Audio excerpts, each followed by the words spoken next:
All right. Now that I've unmuted the fucking tab, we can start. We can Okay. go into just chatting.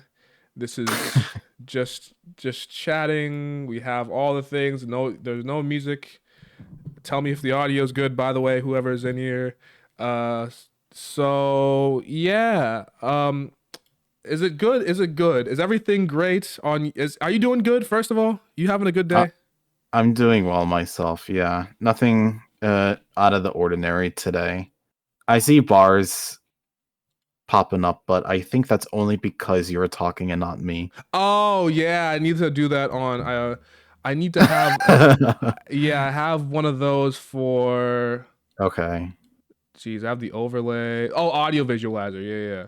Audio I visual. I have one for me. I need to make one for you. Okay. Audio visualizer. Audio visualizer browser. What's it called? Desktop audio. All right. And audio source. Desktop audio. Hmm. Audio capture.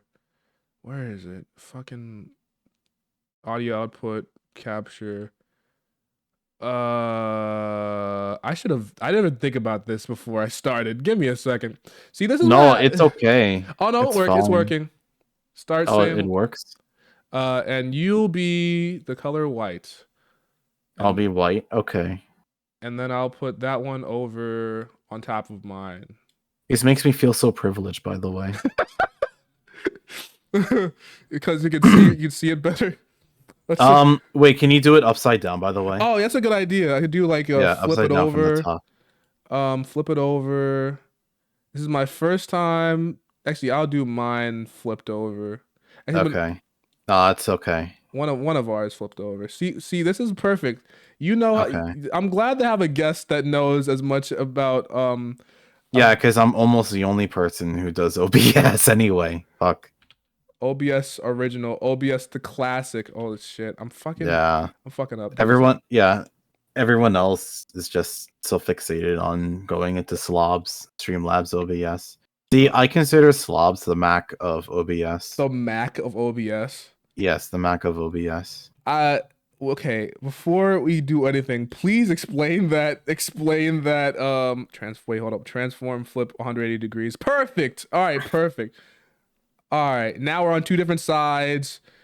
Okay. All right, perfect. Um, welcome to Human Talk.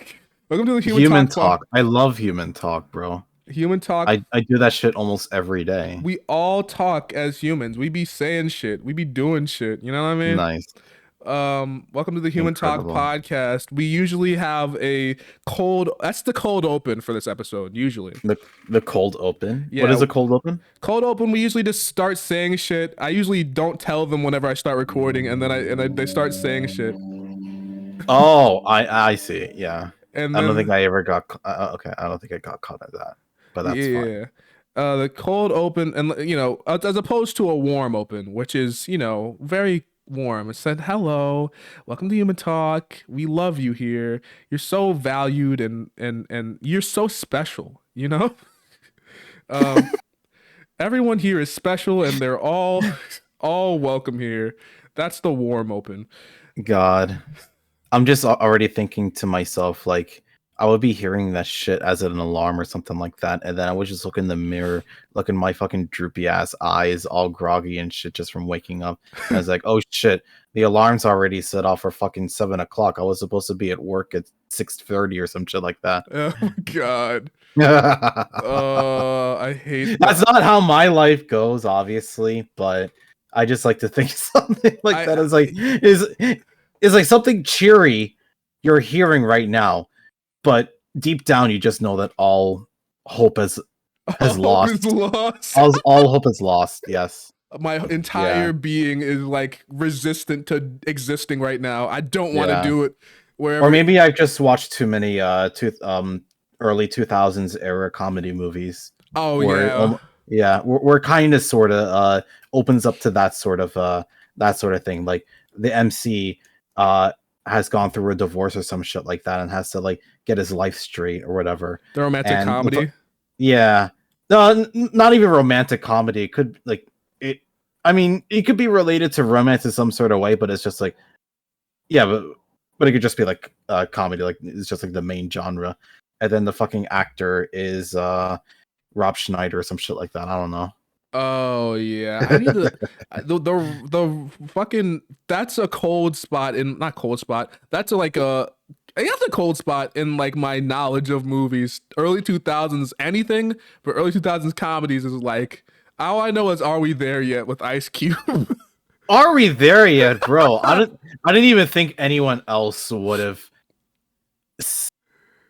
even tried to even mention that in my life because like what was it? I think I remember fucking Are We There Yet was a movie that I wouldn't say that I grew up with, but it was like the kind of movie that you would have on DVD, but it was one of the only DVDs you would watch. Oh my god, So yes. yeah, so you would have absolutely no choice but to watch those if you wanted to watch a movie, you know. That was And one of the Are We dark There Yet was ages. one of them, yeah.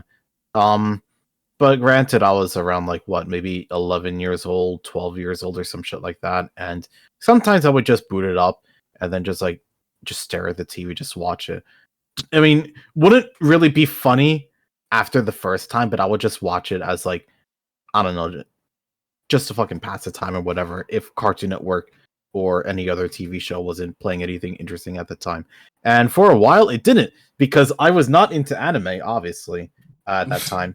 And also I let me think. I also was going through that era of television where they started to do live action, not live action, Oh. but like they like shit when like CN Real tried to become a thing and they made fucking and where Disney started to get like what was it? Yeah, like get like actual sitcoms in there, like fucking Zack and Cody and shit like that. So if there weren't cartoons, I would just boot up a movie.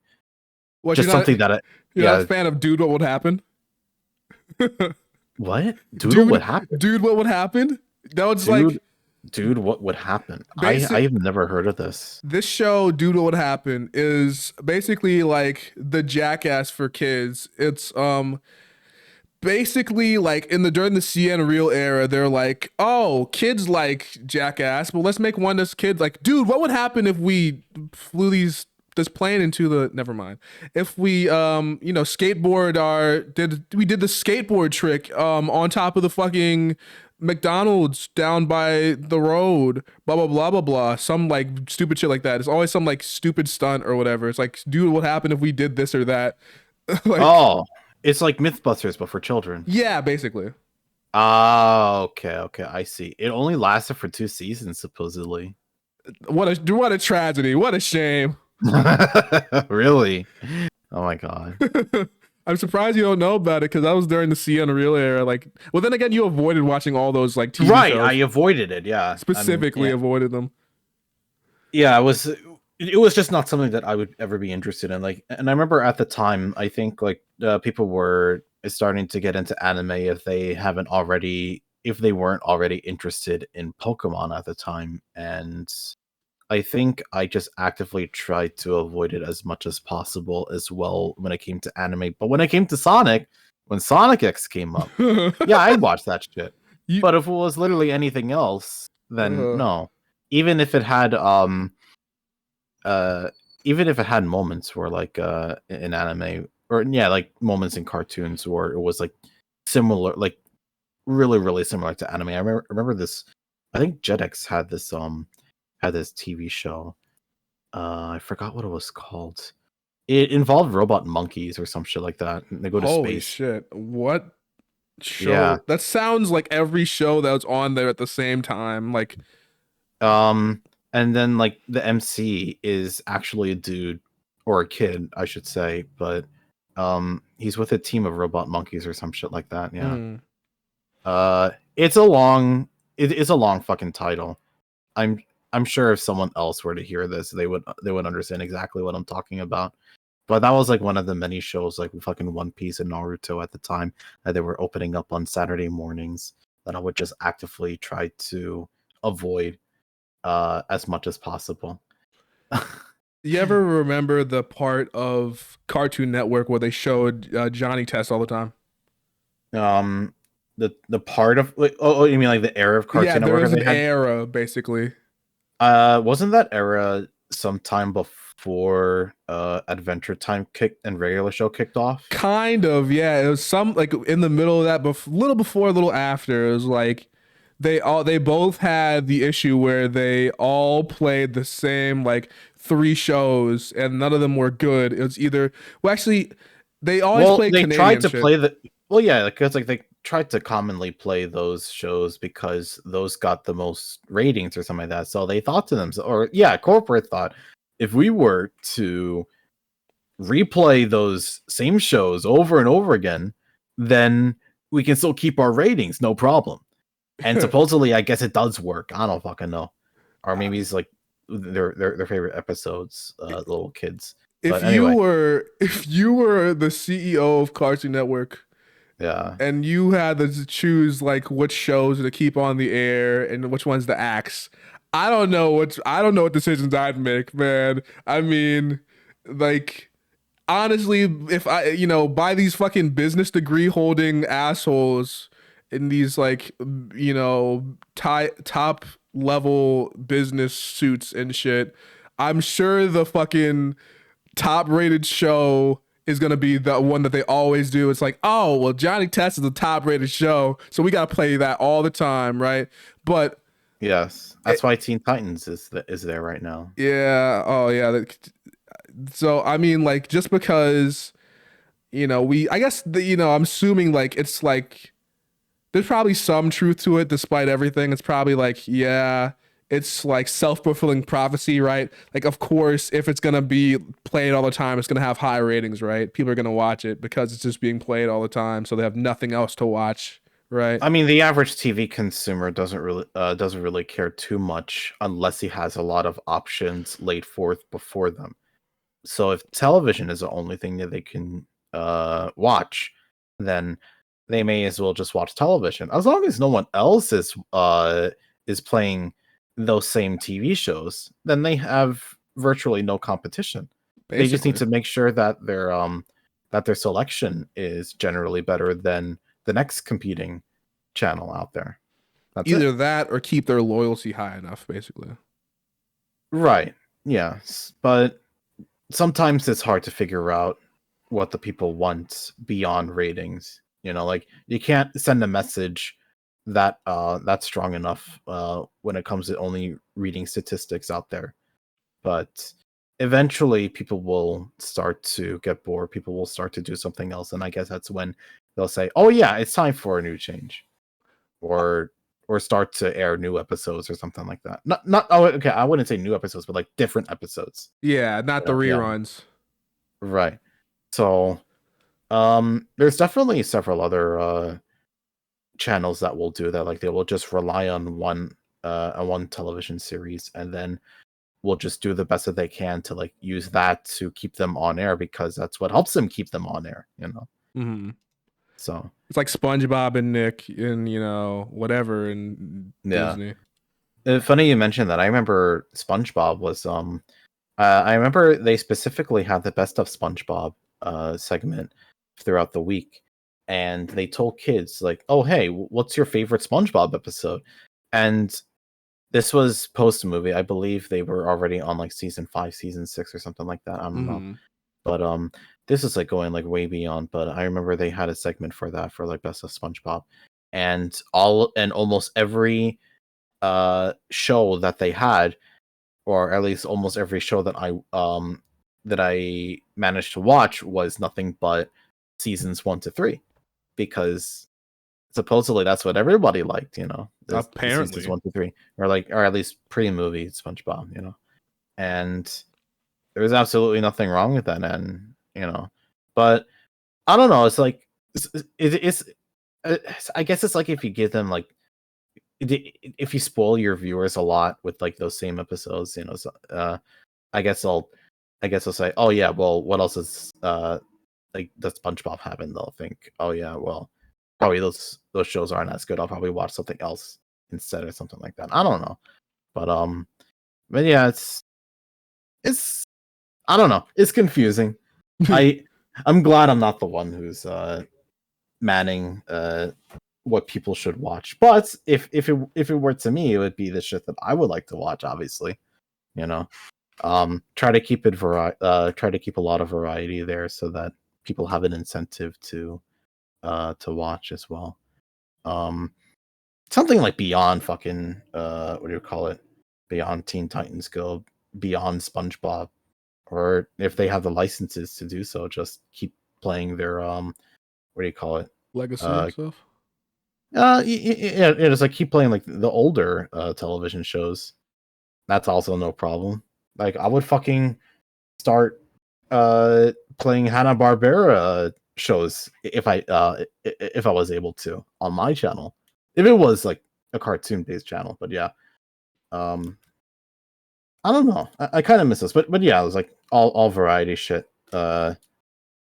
Nothing none of the same too much, but yeah, to answer your question, yeah, I did remember there was a time when Johnny Test was going like full blown, and I even remember seeing kids out there go out and oh yeah, I think no, I remember. I think it was visiting a guy's place, and then his younger brothers were in their room, and then I overheard them because like I heard Johnny Test comes up, and then the theme song comes up on the TV, and they're like, damn, I hate Johnny Test. Fuck.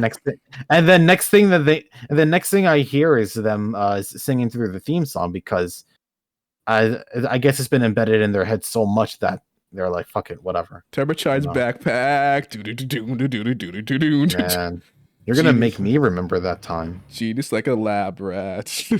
Dude, as Yeah. many times as they play that, I think you have to become a fan at some point because What do you mean become a fan? Okay, you well, have to literally like to survive your childhood, you have to be like, all right, I gotta take the good with the bad. I gotta be like, well, since nothing else is on, fuck it. Johnny Test is on, fuck it. You know what I mean? slapstick is more or less a hit or miss, and I don't know.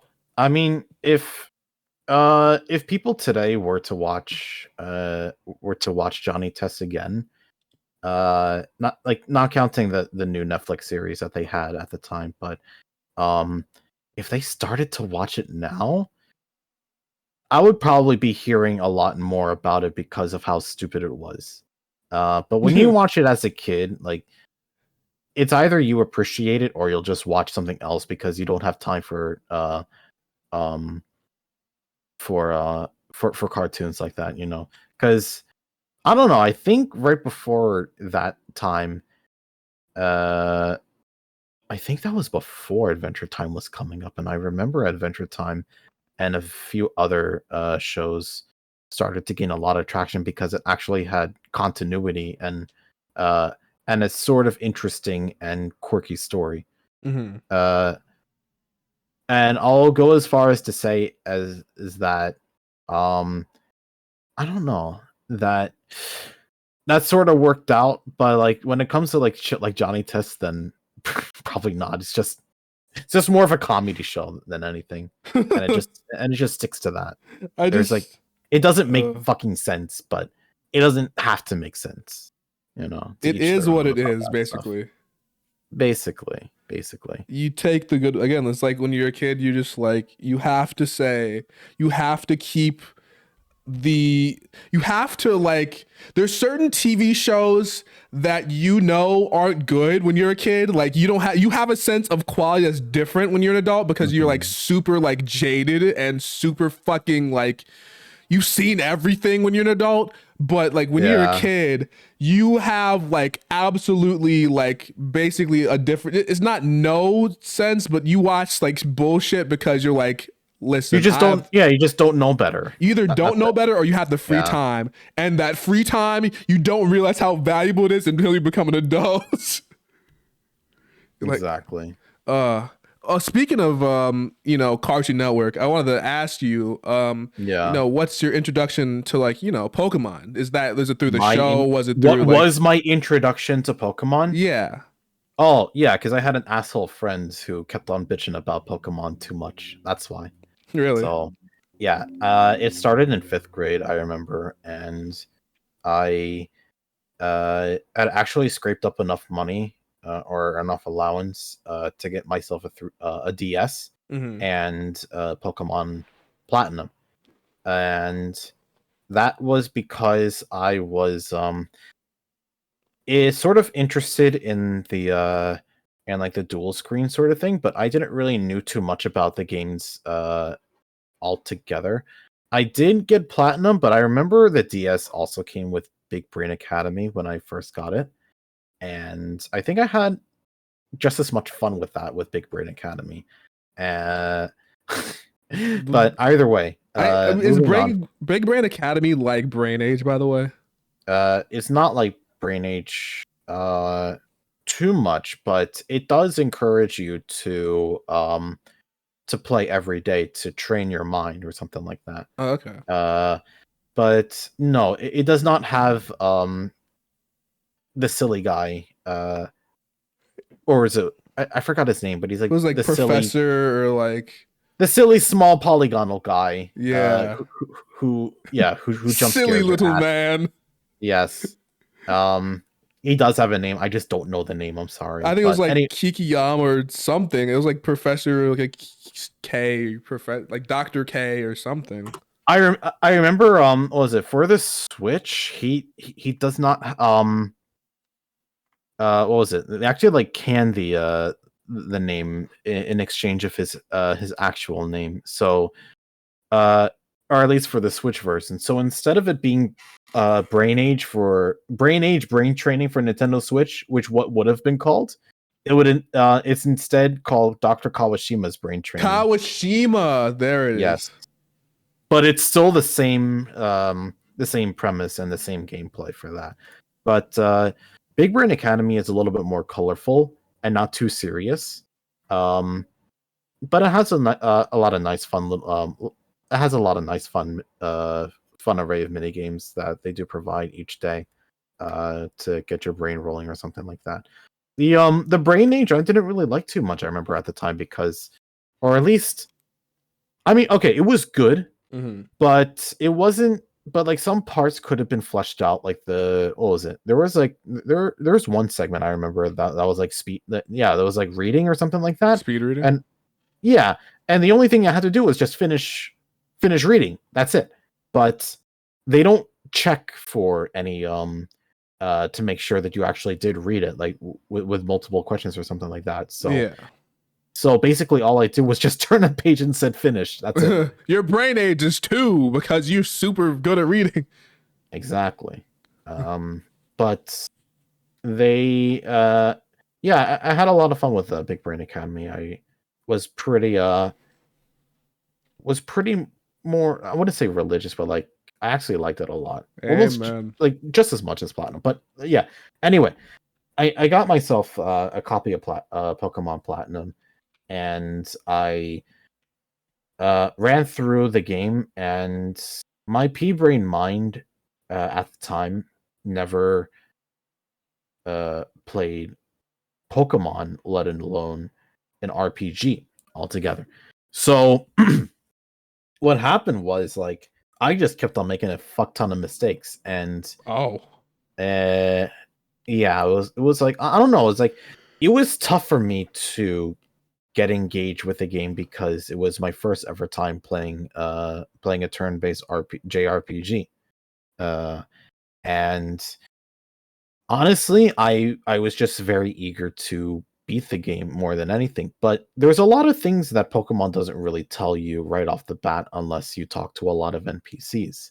And for that reason, there's a lot of gameplay mechanics that I did not know were I wouldn't say permanent, but as like is I would just call it like a bitch to revert or to change in some sort of way. Um, I would probably assume that the Pokemon that I had at the time were just not very great at all. I think I remember when I beat the champion, I literally had a pocket Steelix from Victory Road because I didn't know any better, and I thought that it was good because of the fact that it was a Steelix and I didn't have to bother doing a trade evolution at the time. A lot of Pokemon that I wanted to train up could only level up through trait evolution. I kind of faltered a lot with a lot of Pokemon that I wanted to evolve that I heard needed to be evolved through happiness.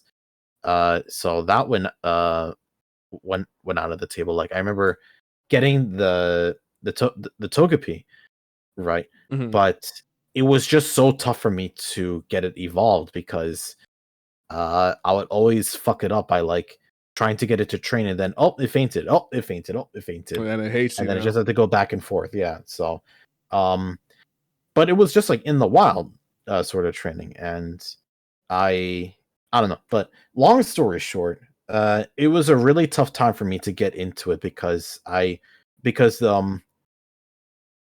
without a guide, essentially because it was just very confusing at the time. It was even hard for me to memorize all of the type matchups, let alone understand the Pokemon themselves and everything and their statistics and all that stuff. I only like the Pokemon that I got because they look cool. That was it. Torterra As was you my should. yeah, like Torterra was my first Pokemon, or Turtwig I should say, because I saw what it evolved to and I was like, yeah, I want that. I don't want the fucking monkey. I don't want the stupid penguin. I'll I'll just let me just get a Torterra, and then I started giving it what was it? The hidden machine moves, and that's kind of sort of permanent unless you know exactly where the move deleter is. So I was stuck with fucking strength and rock climb alongside with Giga Drain and another grass type move. I forgot what it was called. I Oh think it was Leaf yeah. Storm anyway. So I also didn't understand about move properties and uh which ones were considered physical, which ones were special, and which moves what was it um helped deal more damage based on your stats, like your attack, special attack, defense, special defense, and everything. I don't know. I was again, it was my first ever game, but I was just never uh given too much instruction, and at the same time I didn't want to be given instruction because I was like, I don't know. I guess I felt a little bit ashamed of myself for not understanding this right off the bat, but at the same time I just wanted to finish the game. And then after I did, I uh even then I was still terrible at it when it came to multiplayer battles. Even locally with friends, I was just not the best at all. Uh and then but I was still engaged with it. Like I even got myself a copy of Pokemon Heart Gold with a little Poke Walker thing and everything. Um, and I just still trucked along. I mean, I only enjoyed it because like the Pokemon that you get like in the collecting thing was what brought me in. I don't know. I if things were different, I probably would have been more inclined to try out trading cards. Hmm. Um, but even then I was like more in it for the trading, or not the trading, but like more so for the collecting than anything else. I wasn't really too focused on battling and being the quote unquote very best. Like no one uh ever was. yeah, I was more on the gotta catch 'em all side, and that Ah. was it. Yeah. You ever finish the national decks? Not the national decks, but I did. Oh, no.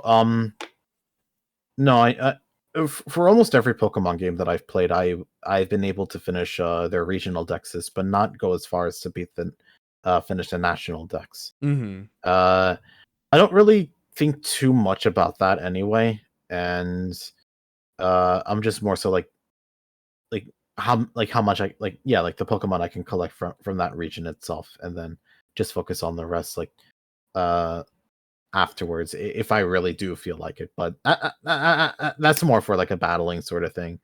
Like if I really need a Pokemon from back then that is good now, but but I just can't get it elsewhere, then I'll just like hop into a fucking Wi-Fi IRC chat room, which was what I fucking did. I like went to certain Wi-Fi IRC chat rooms and like just tried to and get myself Pokemon out there. But there were a lot of good loyalists out there who was asking for like so much from you. It's like they were even they were even going as far as to say, "Oh, if you don't have what I want, then why don't I just take your legendary as a little trade or something like that?" And I was just like, "Nah, never mind, because why am I gonna give that shit up?" You know? Yeah, Um, because you only get one per file. exactly, and can't really get much else unless you know how to cheat. But I wasn't really the kind of person uh to endorse that sort of thing, so Never use a Game Shark. I toss that. No, I never even bought a Game Shark either. Um, I think I. Oh, you know what it was? I remember at the time when Gen 4 was picking up with Platinum, and then like I was in the Wi-Fi rooms. I remember I wanted to get a Spirit Tomb, another Spirit Tomb, but like I couldn't say Spirit Tomb because that would get me banned. Oh You want to right. know what? Yeah, because I think because I think like they had glitches or not glitches, but like hacks where you can give a Spirit Tomb a what was it called? Wonder Guard, and it essentially would not be able to get hit at all because at the time before fairy types were introduced, ghost and dark type the ghost and dark type pair for a Pokemon would not did not have any weaknesses at that time because fairy wasn't around. So if you tossed a Wonder Guard into Spiritomb and started like training those over, yeah, you can get a lot of fucking Pokemon from that. You can make good bank. So as a result, they offsetted that by just saying, "Oh, if you say Spiritomb ever in the voice chat, you're immediately like I think no, you're not banned, but like you're just kicked for the day." And You then can't use it right now, basically. right, and then every subsequent time that you say Spiritomb will get you banned. That Wonder Guard and yeah, just that on Wonder Guard. Um, but yeah, I was at the time though. I was just more inclined to like just do like to just like collect Pokemon most of the time, and but with the stuff that I had available with me, that was all I can do. So it was just more of a way of like just trying to like get like try to evolve Pokemon as much as possible. Then like as a way to like try to like sweeten up the deal a little bit to try to get what I want. But most of them that I tried to trade with were very strict with their like competitive based Pokemon or something like that. You Mm. know, and I wasn't really too inclined about that. It was only by Gen 6 which made it easier, like with when X and Y came out, which was what made it easy, like really, really easy for me to start like to start the shit like breeding and everything because that simplified a lot of stuff, and that was what got me into competitive Pokemon at the time. Aside from um what was it called? The Pokemon simulators. Oh yeah, like Showdown. Yeah, yeah. That's been going around at the time. So but yeah, I mean that was basically what got me into Pokemon.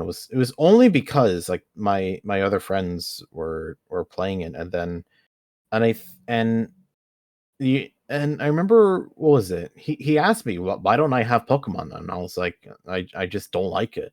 And he said and I and he taunted me. He said, "Oh, it was probably it's because like I'm just not good at it." I was like, "Well, I mean, well, what the fuck is that supposed to mean?" And he just said, "Well, nothing," you know. So I He's was like, baiting you into it, yeah.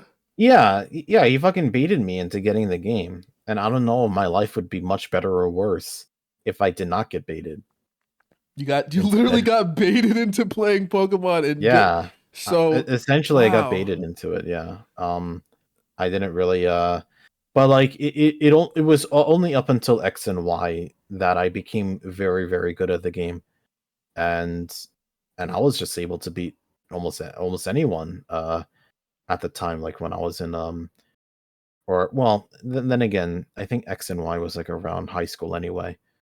So it was uh it was kind of a weird time because like people were getting in and out of Pokemon, and it was hard for me to like even engage with other people who were interested unless they were fucking 14 and under, which I wasn't, you know. So it kind of made shit weird. But Yeah. uh I but yeah, I think like afterwards, like that was what got people uh was it like yeah, at the time, like I think that was like the peak for me. It was like those two games there. Afterwards I just was it when it came to playing Pokemon, it was like I started to get a little bit less inclined to play when the remakes of Emerald and no sorry, Ruby Sapphire came out. Um but I still follow it to this day, even now. Mm. Um but it was yeah, I was more so just like, oh, other people were playing it and they passively just wanted me to try it out as well, and I was like, fine, no problem. I mean, I wasn't good at it, but I didn't give a shit, you know. Yeah. Yeah, I mean, I just enjoyed the Pokemon collecting sort of thing It's about not it. like it's not your purview anyway. It's like, oh, battling is cool, but I like this part better. Right, right. Yeah, I just prefer like that part of Pokemon more than mainly battling.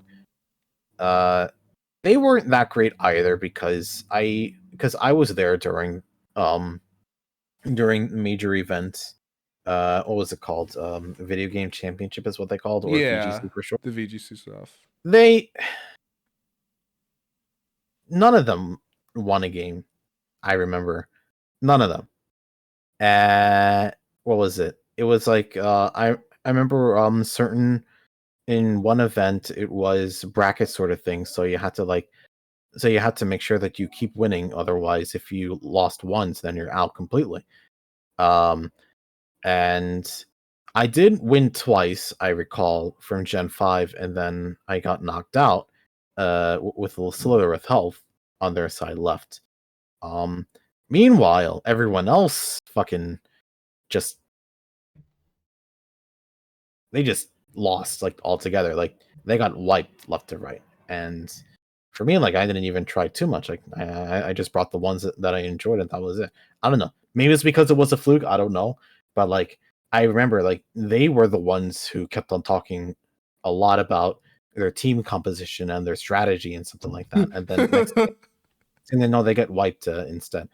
So Oh God. I had more fun battling with the Pokemon that I was not allowed to enter with because what was it? It was what was it? Because I was more inclined to battle with like the Pokemon that I used to play with, like the Pokemon that I beat the champion with and everything, and the ones that I've that I grew up to enjoy a lot, especially like the ones from Pokemon Platinum that I transferred over and over and over. Those I enjoyed, but it's like I don't really have that same. I don't know, like I don't have the same feeling right now. But like back then, it was like, yeah, I really like what I have. Let me show you, what I the Pokemon that I used to go along with in my journey and everything. And yeah, that was all that mattered. I didn't care if I lost or anything. There was a little segment out there where they had like a little, you can plug your DS in a oh yeah, you could plug a card in your DS, and then it has a little monitor thing out there where you can show off your Pokemon to a big screen where everyone can see it. And it was more of a King of the Hill sort of thing. And I remember winning like a good 6 times altogether, and then just like switching my team every time. And people enjoy that because they started seeing shit that they haven't seen before. Well, not stuff that they haven't seen before, but it's like it was nice for them to like see like old Pokemon that I had at the time. More They unique were teams than, the other. yeah, yeah, it was unique. That I enjoy, but I don't know. I guess like little things, with that were like, showing everyone, oh, this is what I have, was great. It was funny. I'm not sure if I told you this, but I also did a similar thing at a convention, and that was one of the only conventions that I've ever been to. Funny enough, so we have a thing over here called J1 Con, I think. And in this convention, they had like they had like two places, like two buildings. One was for venues, sellers, and a lot of panels where you can do like Q&As with with voice actors or whatever. But this was like about 8 to 9 years ago, actually, give or take.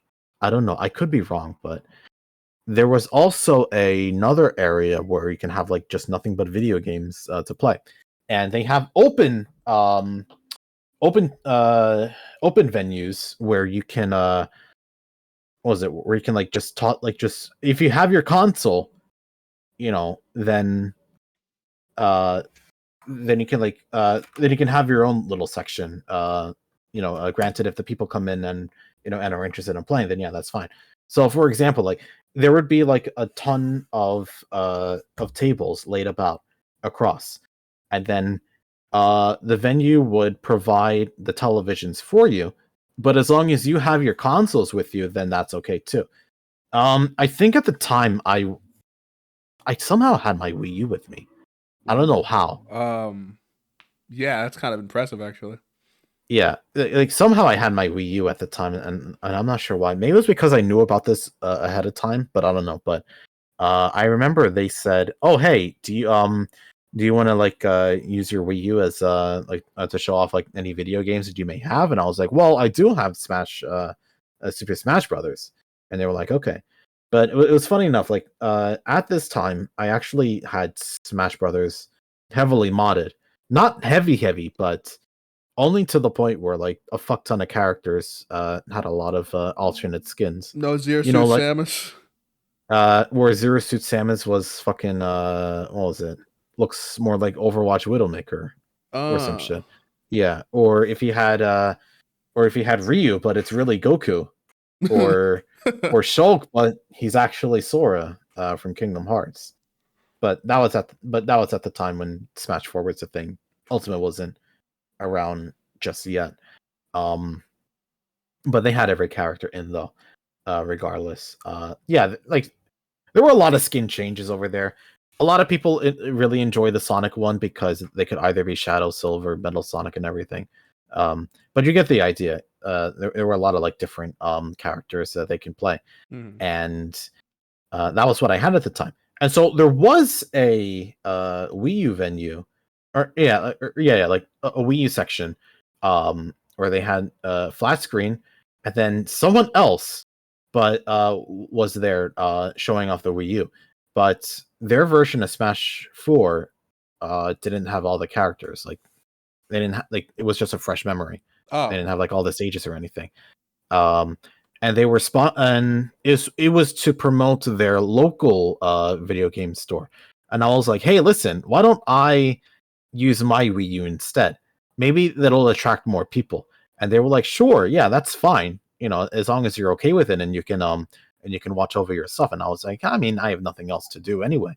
Because I already spent all my money buying small Pokemon figurines and Plushies and eating. merchandise and Yeah, a couple of merchandise. I remember was a gift that I had that I actually gave to my neighbor at the time when he was still around. It was a fucking no, at the time he was in his late 70s, and yet he was like, "Oh, why don't you give me something while you're there?" And I was like, "Sure, why not?" So, and I got him a mint condition copy of Ghost in the Shell for him. whoa, no way. Yes. Yeah, it was a yeah.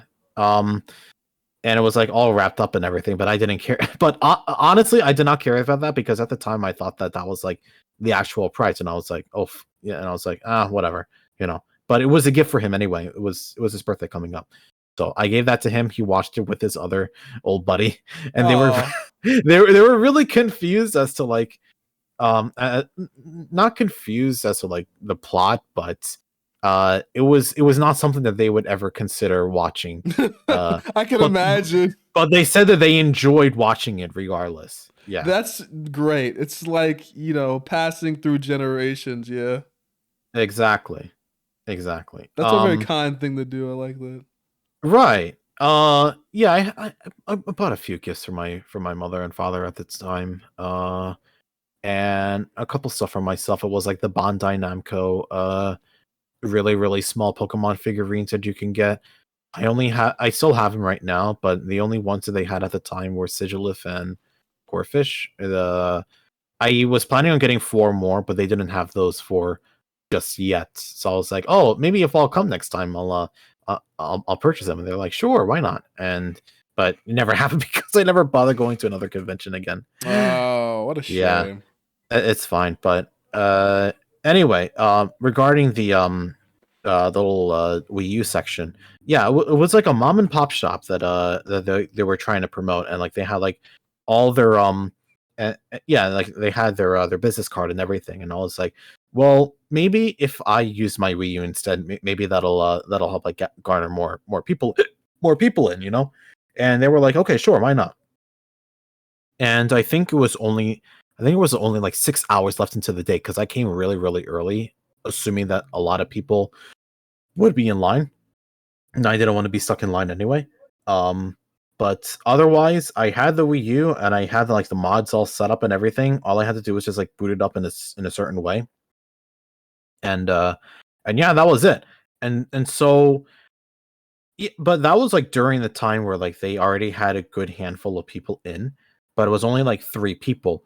No. It was around like 7 people at the time, but they started leaving because the characters weren't unlocked yet, and that was why I came into hell. And so I put my stuff in, and then I was like, okay, here, this is like with all the characters unlocked with a little with a little twist in there, and they were like, okay, sure, and then they boot up the game and then they see all those fucking characters that they can play as with all like the little mod thingies and everything. It was great. I enjoyed it. And it actually was a 2-day thing, so I came in the next day too. And for that day and for the second day, I was I was like under the bus hosting fucking money matches at that area at the convention. It was the funniest shit ever. I remember it was yeah, like so many people came in. It was like more than 13 people were like huddled right behind the TV because they wanted to see all those characters play. Like all the modded characters and shit. And I was like, okay, sure. Yeah, take a look and everything. And people were taking turns and all that stuff. And then one guy was like was starting to get pissed off because he kept on losing. And he started facing off the one good guy over there, and they went ham. And then they were like, "Oh, can you middleman the money here for us?" And I was like, "If I get a cut, then sure, why not?" So eventually, what once became what was it, uh a innocent party session of Super Smash Brothers eventually became into a more serious money match sort of thing. I did not get in trouble though, because everyone was still was so respectful. Like they wanted a chance at playing, you know. But either way, they still managed to get their turn and everything. But it was more like was it, yeah, like in certain cases, like it would just be like regular party matches where they'll have like 8 player smash or whatever. But like, but if someone were to really want to do a face off, then I would appropriate that and say, okay, yeah, we'll do a money match sort of thing as long as I get a cut out of it. And then they were like betting money on the table and everything, and then whoever wins takes the pot basically. And I would be the middleman, you know. I would just like take like a couple dollars off of them, like 30%, I believe, and yeah, and that was it, you know. But yeah, it would lasted for a good 2 days, and it was very crowded. It was as if I was like hosting my own Smash Brothers event or something like that. It was really fucking crazy. That I enjoyed. Yeah. But that was the only time I've ever been into a convention. I've never seen so many people up in cosplays. I thought to myself, "Wait a minute, it's November. It's Halloween's over and So shit like wait a that." Yeah, second. Wait a yeah. moment. I thought you were gonna mention like November. Like no, not November. No, God. They also had a what was it? I think I was. I'm not sure if I was. No, I wasn't too young. I was actually no. I probably was. I think I was around 20 years old. Yeah, I was probably 20 years old. I was just 1 year too young to attend their after party sort of thing, and I wanted to join that. But Ah. yeah, but I was like, fuck it. I'm already enjoying myself for this alone. But at the same time, I also kind of felt bad because like my other friends wanted to like do other things, but I was like, nah, I'm just gonna stay here until it's all over and done and everything. Yeah, because that's And your Wii U, yeah. Yeah. Oh yeah. It was my Wii U at the time. Uh, but I mean, I didn't care about like leaving and uh only for the premise of having other people upset at the fact that I had to go with the Wii U. It was more so that I was having a great time already, and I would not see myself doing that sort of thing again. Yeah, it was, And a good thing to try out. oh yeah, it was great to try out. I enjoyed every minute of that. Met a lot of new people, new friends at that time. It was great. It was interesting. Would I do it again? Probably not, because I could have lost something that would have costed a lot of money. I would Oh have lost yeah. my Wii U too. Or the Uh, gamepad, which is also a lot of money. yes, exactly. Um, so, but I kind of kept good judgment at the time, and I was glad that everything turned out pretty well. Shout out Um, to young Reshii making the good yeah, decisions and shit. right, exactly. So Um, now that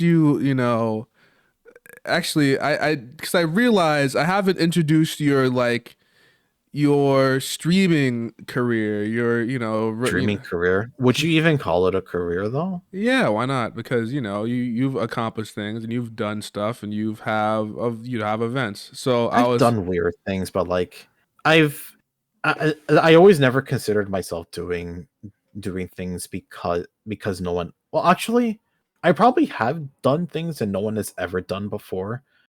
But it's like I don't know if I would consider them to be incredible. I yeah. only do that sort of thing because when else would I ever get a chance to do it uh anymore? or or like when will be like the next opportune moment to do it other than now? So it's like if I figure out an event that I want to do, that I really want to do, yeah, I'll set it in stone and everything. It's different if someone were to tell me, oh hey, this is what I want you to do for me, this is the event that I want you to make for me. I can't operate under that. I can only operate with what my mind tells me that I should do. Mhm. And and and if it's something that my heart wants to push forward with, then I'll go ahead and do it. That's no problem for me. And You're self motivated essentially. yeah, I'm basically self-motivated. Like if it sounds cool, I'll do it. But it's like I'll kind of treat it as my idea, not yours, you know? Yeah, but yeah, but like if it's literally something that I would not like to do, then it's just not something that I would even uh bother thinking about, basically. I wanted And to ask you but yes, ask away. how do you manage since you have a lot of like so introduce the concept of the champions if you can. I don't want to push it on you, but Oh, that's fine.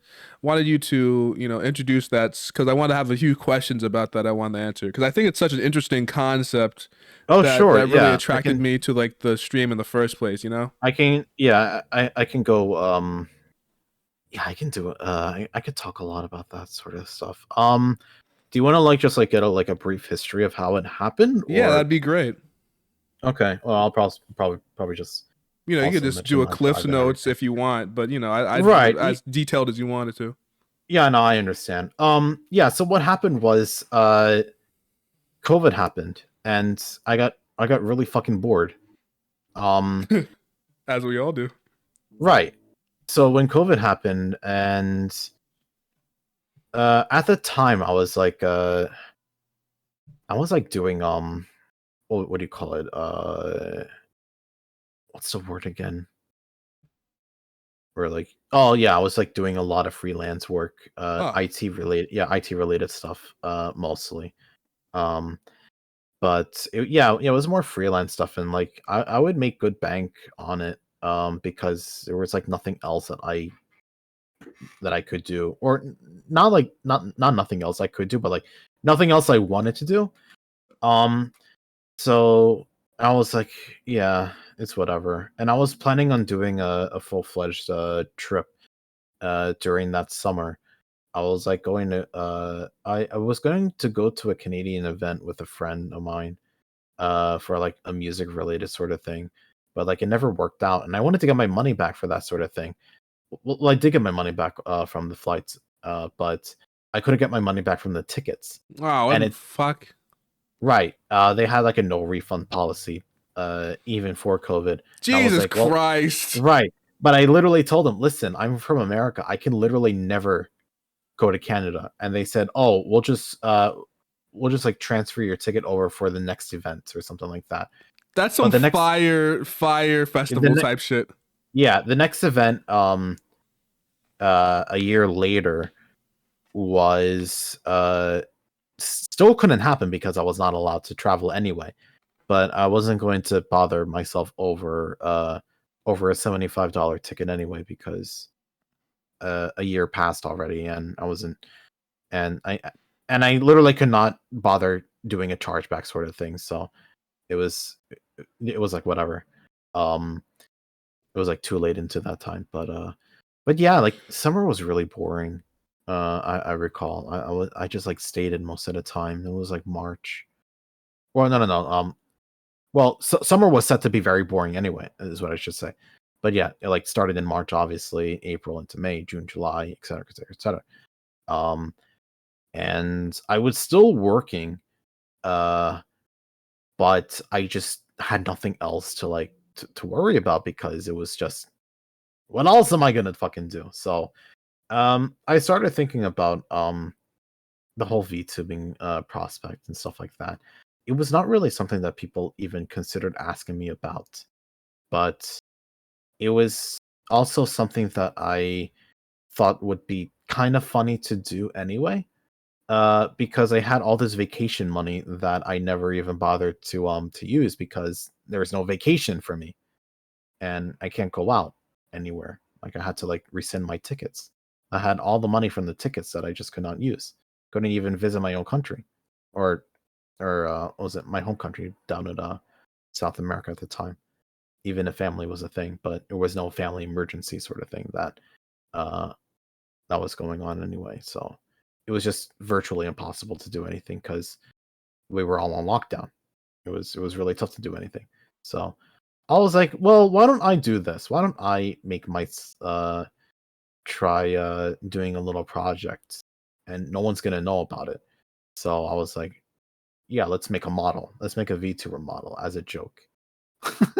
That's a joke. That's a joke.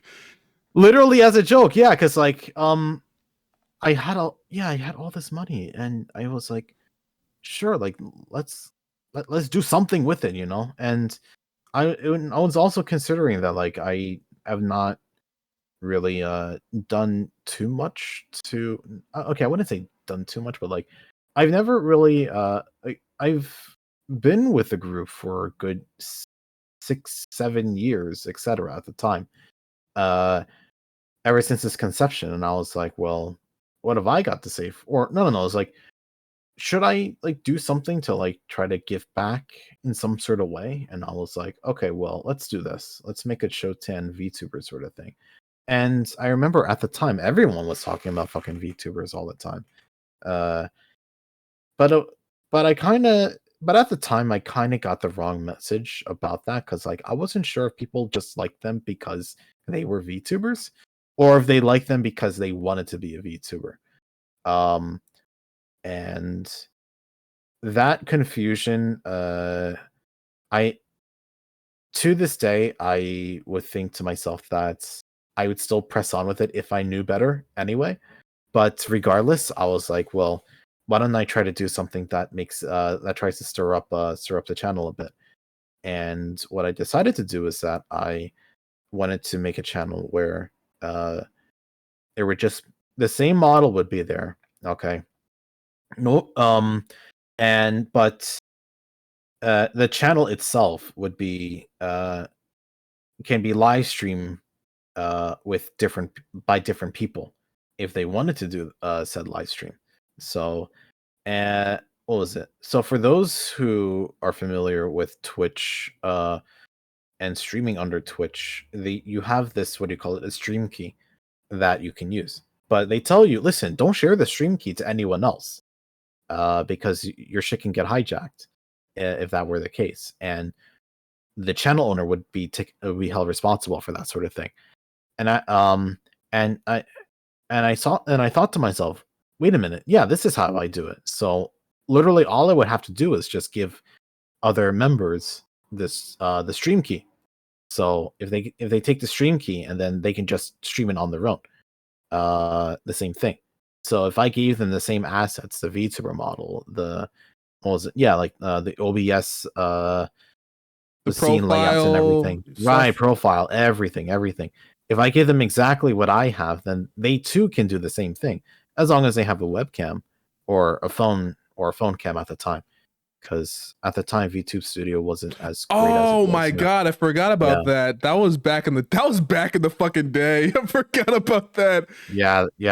That's fucking ancient times, man. Yeah, you had to either use like I remember like back when you had to go buy an iPhone 10 or whatever. You I was had like I had to consider getting an iPhone because okay, so like when it came to like getting the model and everything, it was tough because the person who was behind the modeling thing said, "Oh, hey, are you gonna do this for VTube Studio? Or are you gonna do this for fuck there was another one, but I kind of forgot what it was."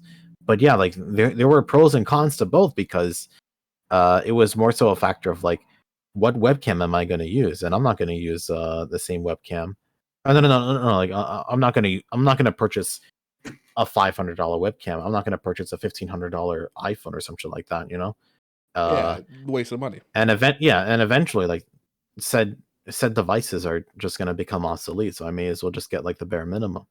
Um, but regardless, the Android was still had its uses, even though it was a pretty old Android. So but yeah, I had to like wound up paying a little bit more just to get what was it just to get like rigging suited for as many applications as not application yeah for as many applications as possible, like whichever app you were going to use to stream like VTube Studio or yeah the to stream the avatar, the live 2D model.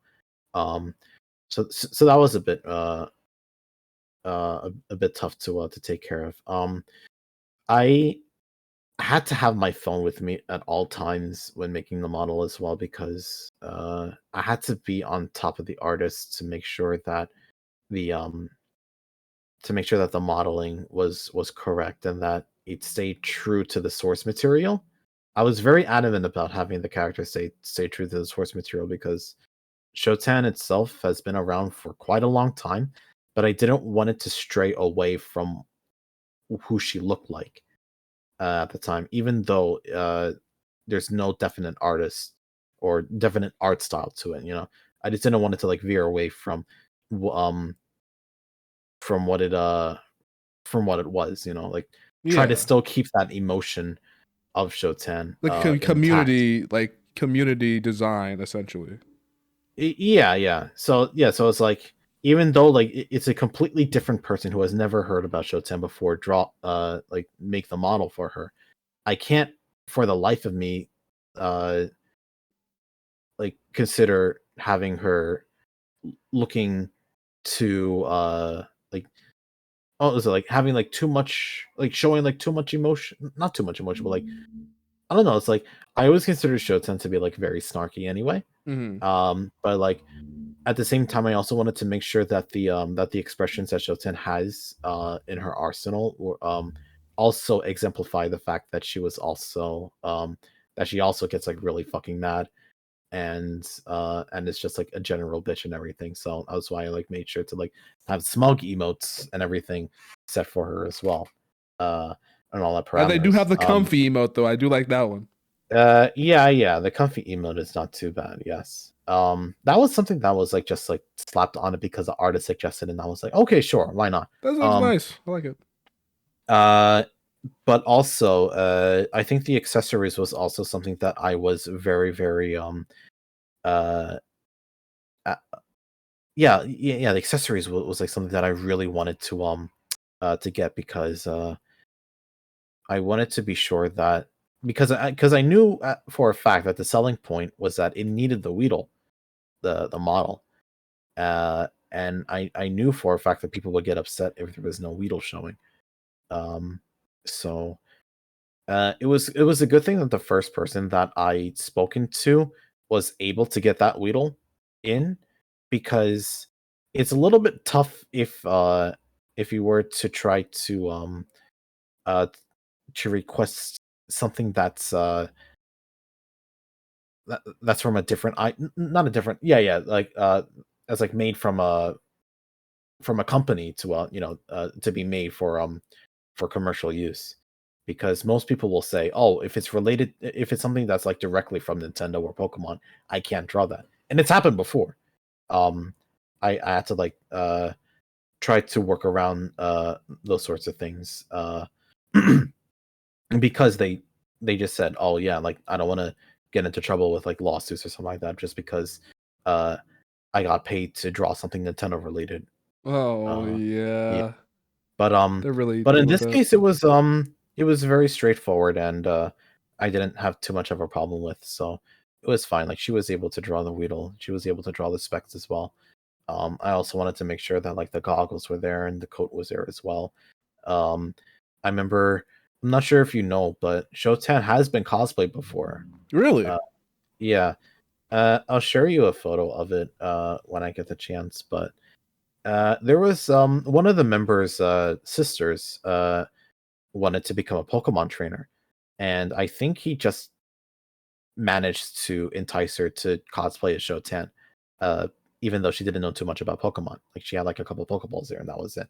But I guess it was easy because like she had the accessories, because it's not really that really tough uh to get the clothing anyway. You just need like The like lab coat. the only really thing you need is a lab coat and a blue skirt, I guess. Yeah, like a skirt, dress, and an apron, and that's it. That's really all you need. Don't need anything else. But I do recall that that same lab coat of had SD on it to represent shoulder. And from there, I was like, hey, listen, take a look at this. Like I would like to have like the coat pocket letters look like that, because that's exactly what it was. Like the coat pockets had SD on it, and it was very thick too. And so I was like, yeah, can you add that onto the coat? And she was like, okay, sure. And honestly, I kind of like that little attention to detail that I requested, because it's something that, you know, that is going back to a reference where she actually did like do the cosplay with like the SD in it. Naturally, it's not part of the character. Like the character doesn't like didn't always have like that SD marking on the pocket of her coat, but it's there because it was done as a cosplay before. So uh I kind of liked how I like blended in some elements of the design into the avatar as well, into the live 2D avatar. I like that. But yeah, moving forward, I think the hardest part was just like trying to stay on top of the design, because uh I just wanted to I guess it was like the first thing ever, but I wanted to make sure that people uh were still satisfied. And then afterwards, once it was all done and everything, I showed it to everyone, and they were like, "Oh shit, it looks great. It looks perfect." Um and they were like really surprised. They're like, "Oh shit, like you're actually going to do a channel and everything?" And I was like, "Yeah, of course. We'll do it." Um but I don't know. At the time, it was still hard to try to explain to them what I was planning on doing. But like, I let them know, listen, you can like there is a way where even you can can do a live stream as Showtan and everything. Like if you want to, I'll just like give you all the assets, and then I can work on getting them implemented, and you too can can be a VTuber. Yeah. Point at Um, screen. You too can be a VTuber if you'd want right. to. Yeah, you too can be a VTuber. But we were still not done. That sort of thing was finished on July, I believe, and then it took all of September and October to finish up the rigging. I did a little bit of it, but I was afraid that I wasn't too professional enough for it because there were some moments where when she like sways back and forth, it was almost as if she looked like paper, and I didn't like that. She looked that that the animations looked as if that she was made of paper. Um so I decided to just like move it over to someone who was experienced with rigging, but even though she gave a fair price for it, I she was also backed up with one project at the time, Oh, and I could not find a better one anyway, in terms of pricing plus quality.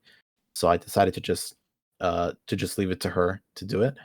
And then it finally got finished at around the beginning of November, and it was all done. this was But 2020, right? yeah, no, it's 29. Wait, what? Yeah, no, yeah. It was 2020. Yeah, it was 2020, November 2020, and then I went ahead and I kind of procrastinated a little bit because I was still working regardless, but I just did not have too much time to devote into like making the channel and everything. But around November was when I started to get into work as soon as it was all done because I knew for a fact that like it's all finished. So now the first thing that everyone is saying is, when do you debut? And I was like, okay, fuck it, I gotta get this debut going. So what I did was that I uh got myself I it was really funny.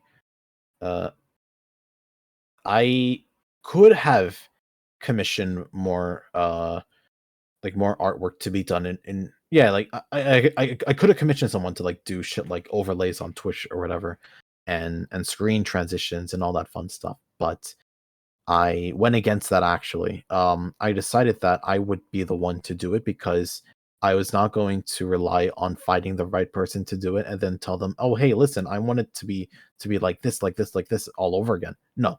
So I did it myself, but I'm not sure if you know this, but all of my almost all of my graphics that I've ever done for Showtan has been and is still being made in PowerPoint. What? You Holy! do not know I this. did not know that.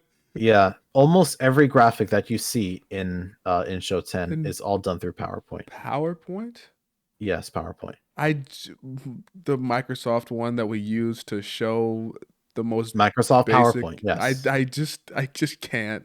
I am literally PP Tenshi Maple. That means Mhm. you're one of the power users of PowerPoint. Mhm. I, you know what? Fair enough. I'm impressed.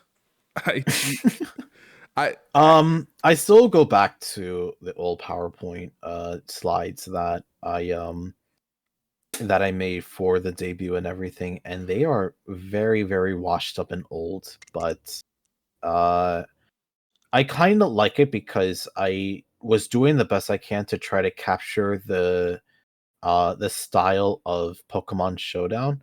When you visit Pokemon Showdown, or at least at the time, like a while ago, like years and years ago, when Pokemon Showdown was very bare bones.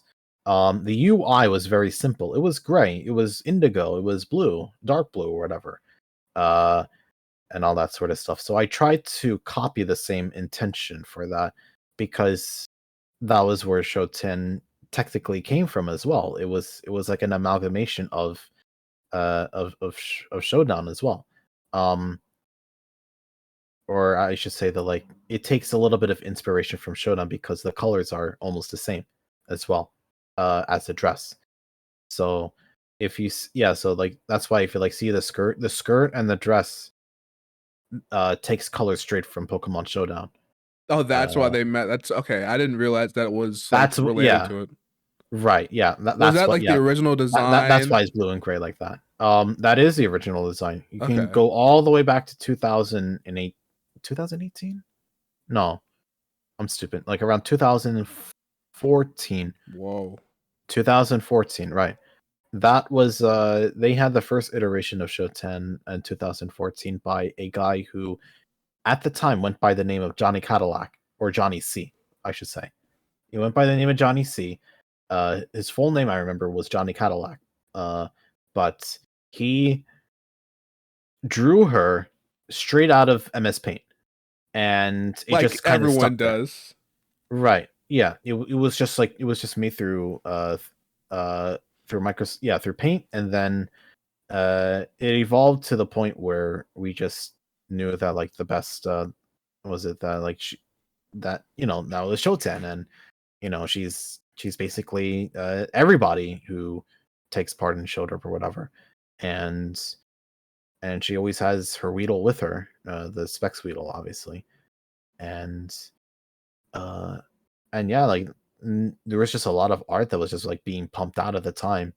But realistically, another reason why I pushed for the channel to be going was that I kind of held onto on I wouldn't say I wouldn't say lost hope, but like I held onto the premise that at least it would help bring the community back a little bit, and try to like I wouldn't say like evolve it, but like bring out a bigger audience to to something that it would at least try to help uh to try to help like keep the spark there, like keep the flame alive.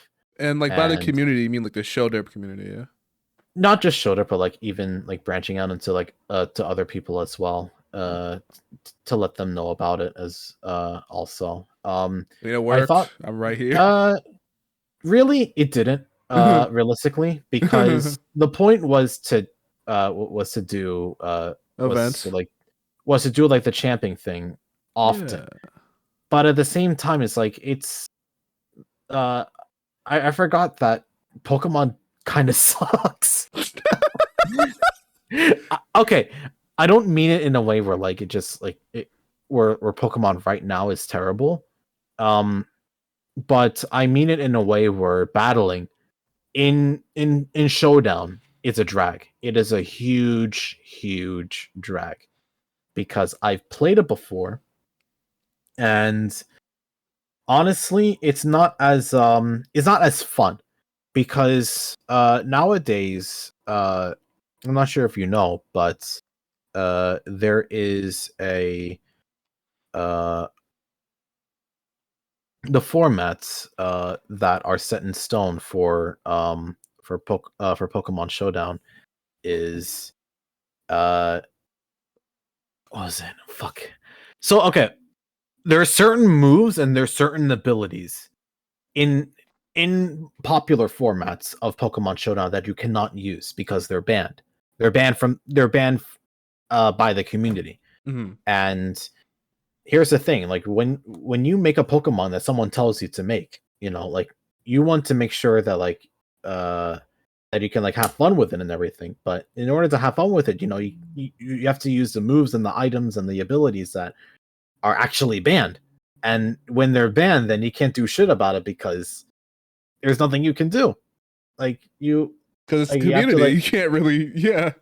right. So like with all those bans set in place, and like it's in a way where it is not rewarding RNG. Um and it's only rewarding very specific game play styles. And for that's why I don't like engaging in those sorts of battles anymore. There's definitely some sets out there, like most popular sets out there that are still good, but if you can't use them, then what's the point? It's Yeah. just virtually impossible. So that's why, Competitive, like, balance is not equal fun necessarily. right. So as a result, like when I try to go and like and play and everything, sometimes I get hit with a lot of restrictions, and they tell me, no, you can't use that move, no, you can't use that item, no, you can't use that ability, or no, you can't use that Pokemon, Like or this. Soldew being bad on Latios, or I mean that's balance, but you know what I mean. Like, oh, Right, Moody on Bidoof, you can't have that. I mean, again, balance, but like double team in general. right. I mean, there were certain parts that I understood were justified, especially strategies where you can literally soft lock a game to play forever. I like But Wobbuffet in general. no. There's that sort of strategy is a Slowbro. The slow, Oh, yeah, the Slowbro holds a Leppa Berry, which in a pinch will increase the power points of remove by 10. And if a Slowbro has recycle, then he is able to shit out another Leppa Berry. Um, a Slowbro can also block a Pokemon to prevent it from escaping entirely. And then when you set those strategies in place, you can make it so that depending on the moveset of your opposing Pokemon, if that opposing Pokemon is almost unable uh, to defeat a Slowbro can have oh no, a Slowbro can also have Heal Pulse.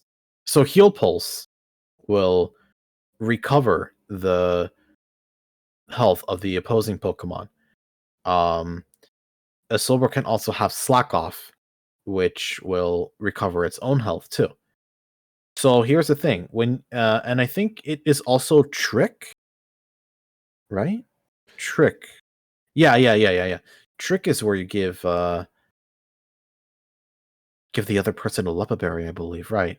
I don't know. I forget the strategy, but that's basically what it is. It's like it's a sort of strat that forces an endless an endless battle, and it will only one person can win if the other just forfeits. And that's how it goes. But yeah, that sort of strategy is considered banned. If it gets triggered, then the person who triggers it uh automatically loses, I believe. I'm not sure. Um but yeah, that's one of the strategies. But yeah, like there's a lot of things that or there's a lot of okay, I call it fun, but I can understand why people don't call it fun, but like they're quote unquote annoying items is oh, what they okay. say. They call it annoying, are banned. Realistically, they just say that they just do it because is not competitive enough. But even then, high level battles don't even use those items. Like those people don't rely on those items to win at all. So it's like it's not broken, So don't try to fucking fix it. But regardless, people uh will still find a reason to just like remove that sort of thing, and they'll say, "Oh, it's not fun" or whatever, to have it in. Anyway, but yeah, that's kind of sort of the reason why I don't really champ as much as I wished I could, because playing in those formats, in those forced formats, are just not fun at all. Um, Oh, okay. I got you. and yeah, I always thought to myself that like it's not really. I wouldn't say like it's interest. Yeah, it's like it's not really interesting to watch as compared to how it was before. That was the sort of thing I overlooked, and but I was like, you know what, fuck it. It can also be something that doesn't have to be strictly about that. It can literally just be about Pokemon and you can play, or just literally any other video game that you want to try out. May as well, that you want to stream, then you can go ahead and do it. Anyone can do it, or any of the members can do so. It's about So being what's it called? I was gonna say accessible, basically. right, yeah, it's accessible. So it's like anyone can just like pick up and stream, no problem, if they have the assets, if they have the stream key and everything. So if they do that, um then yeah, it should be no problem. But anyway, yeah, like the debut came up and all that sort of thing, and I was like setting up a lot of stuff at the time because like I was the only one who, well, yeah, like only I could be able to just like do to to take care of it, like to be a part of the live stream and everything. Um and then what I had to do was that like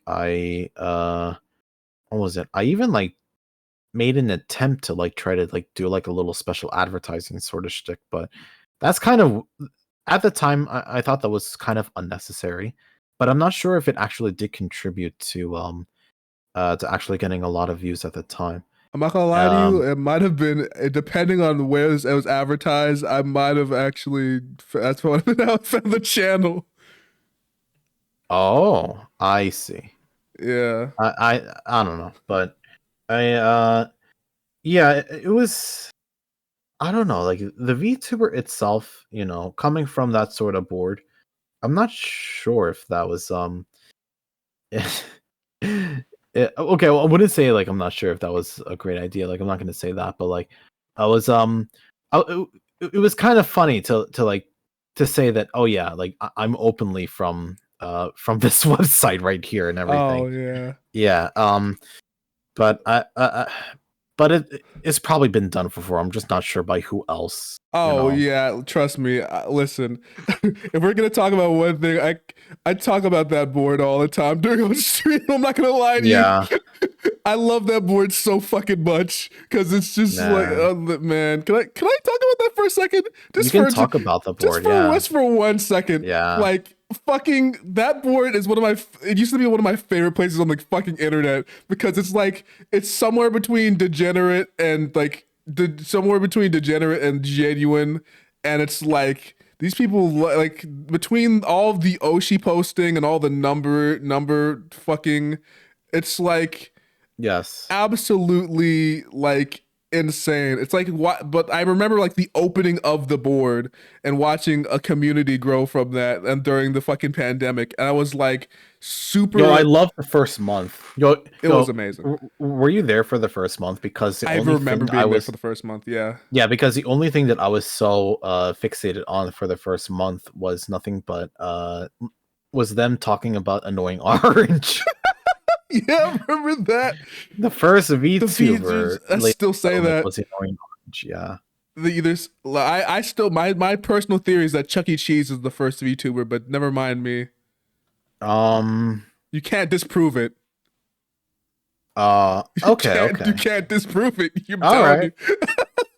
All I right. I thought you were If gonna you come say out with so. like, yeah, no, it's fucking like points out some random like No, it's like that's news to me, or But I don't have much knowledge of Chuck E. Cheese to to agree or disagree with your statement. have you heard of Max Headroom? Max Headroom? I've never Yes. heard of Max Headroom. Max Headroom was this 1980s advertisement machine. Basically, like there's this social experiment. It was basically like this proto CGI kind of thing, right? It was. Yes. I'll show you a picture. It was referenced in like Eminem's like Rap God video, but never mind that. Hmm. Max Headroom. And it was this like TV show kind of commercial thing where they have these interspersed like he's a talking head basically, and Yes. yeah, and he's going in between commercials. They have him talking about whatever the fuck, or Yeah. advertising whatever the fuck, or doing whatever the fuck, and he basically essentially is the first VTuber. If we're gonna be like, actually, if I'm thinking about it like that, it's like a virtual personality. That's probably one of the first ones I could point out, and that was 1986. I like, yeah, 1986. like There's 1985, definitely a 86. good amount of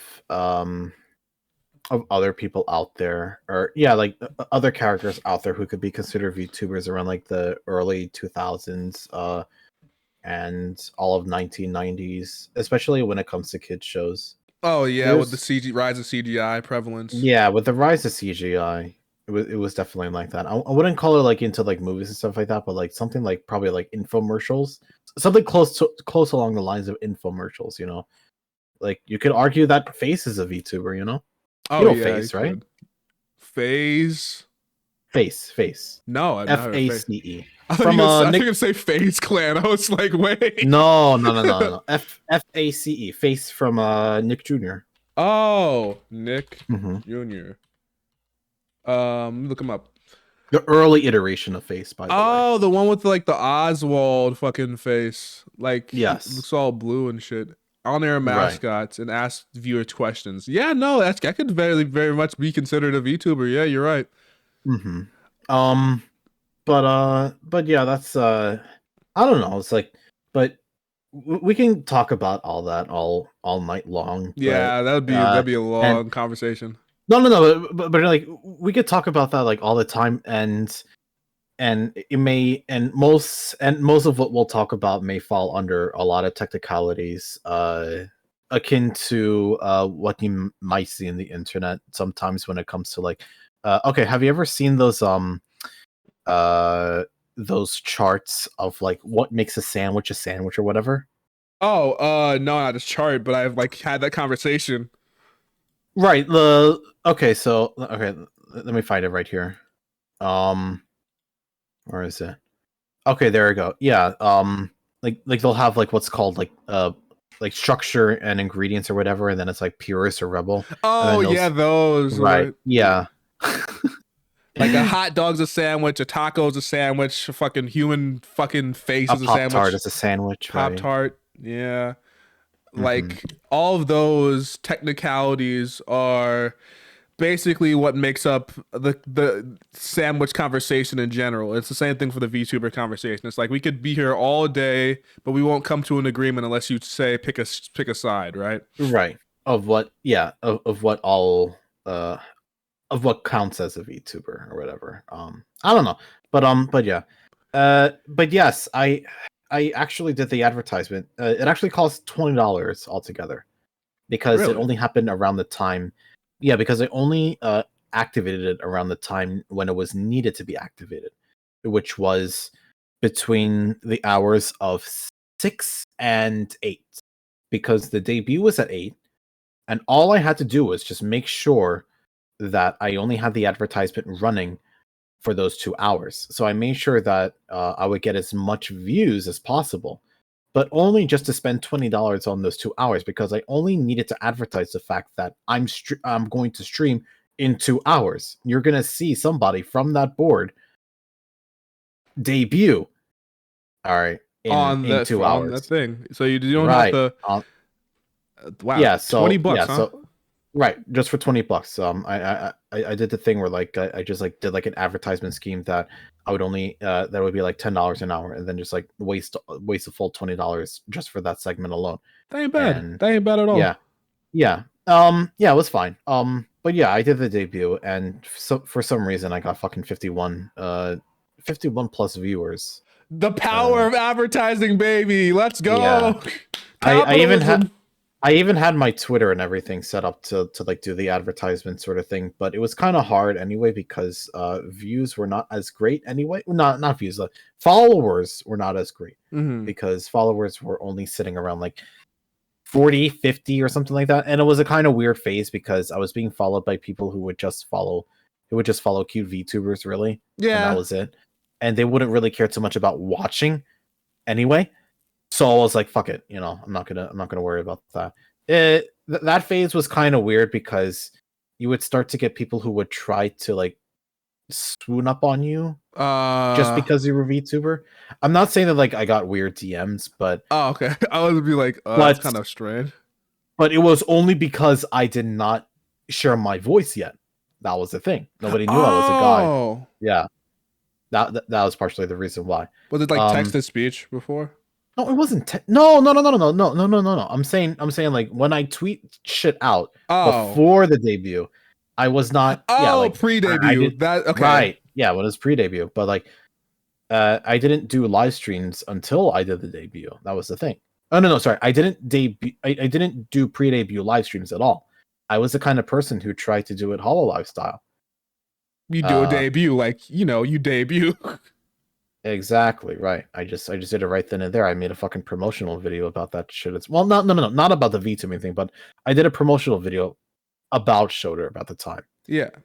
Uh, that was something that I worked on for a good month or so, and nobody knew about it. But like I did that as like a little tribute to like the 6 7 fucking years of Shoulder about the time, and I was like, okay, cool. I did that, and people actually liked it a lot. It was kind of touching in a way, actually. There was a segment where what was it? I think it was like a 3 second. No, I actually saved a 7 second segment for one of our late members at the time, and people actually uh felt felt emotional about that, and I was kind of surprised because like I figured, that was something that like I wanted to make sure that that I wanted to reference because like he was because that member was uh was a good friend to a lot of us at the time. So I was like, sure, let me do a little special tribute. And it was I would say like I would call it yeah, I was like I wanted to make it not vague, but like just something that like would be fitting, and not take away too much of the video, Yeah, It just was more like a trip slight down thing. memory lane sort of thing. If you know, you know. Uh If you remember them, then you know. Then you yeah, have a memory. exactly, right.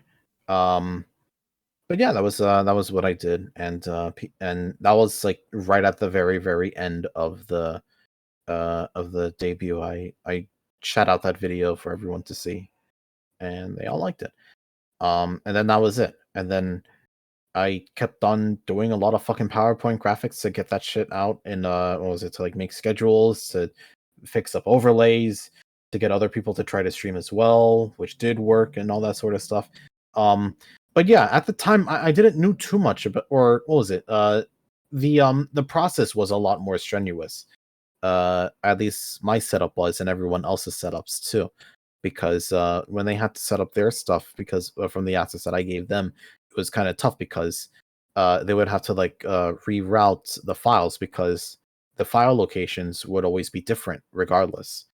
And if it wasn't the same, uh, then like they would have to like make sure to like yeah, like they would have to tell them, oh yeah, this is like the certain scene or certain source that you have to that you have to like spot out, and all that sort of stuff. It was kind of hard to keep up with, uh but I set up a lot better methods now, which makes it even easier to like for anyone else to stream. If anything were to happen to the live streams, then I could literally just like make a new stream key, and then it would just like close right then and there. Like I've had instances where people were accidentally streaming as Showtan, even though they wanted to do their own live stream as well. Uh Oh. yeah. That was kind of funny. I mean, But I can imagine. yeah, there was but yeah, and all that sort of yeah, like through all that, I kind of enjoyed it. I kind of liked the fact that I was doing all that sort of stuff. I made sure that like the avatar is uh was or at least like after like the model was finished, actually like everything that I finish up and sort out, I will make sure to like also like wrap it up into like a zip file and give it out to everyone to like use for their own, or at least all the members, so that if they want to find some sort of use with it, then they can go ahead and do so, no problem. If I were to do it what was it? But yeah, like that applies for like the model, all the art that I'll ever do, and all that sort of stuff, so that like they can get a glimpse of it and they can like save it for uh and to use for their own reasons as well, because what I made is not entirely mine, it's also everyone else's, all the other members. um and I'll make sure that that stays the way it is in terms of that. And it's been going pretty well ever since, like with all the art, like everyone has enjoyed it in some sort of way, and I'm kind of happy for that. But yeah, I mean, I remember you were also asking about like what comes to my mind when I make the events that I do. Yeah. Is that right? Uh, I don't know. It's like even now I'll try I'll try to do the best that I can, but like I won't like guarantee that that'll be like the best thing ever, because like I'll only do it because because I like it, you know, as I said before. When it came to the tournament was really fucking weird, honestly. I think that was with the first ever Pokemon Showdown tournament that I hosted. Um yes, it was a year ago, and it was around May. That was to celebrate Was it the the anniversary or something? it was to celebrate Shotan's birthday. Okay. Uh May, yeah, around May 14th, 15th, etc., etc. of that year, that was when the first drawing of the first official drawing of Showtan was made. So I consider that her birthday. And then there is the Shoulder anniversary, which is a month before that. Yeah, which is a month before that. And then you also have the other celebration that I do, which is the anniversary of the channel since debut, which is coming up in December, obviously. I think that's like mid-December. But yeah, those are like the three things. But yeah, the tournament was to celebrate the Shotan's birthday, and I did a thing where like, yeah, you can win money if you beat the game. Yeah.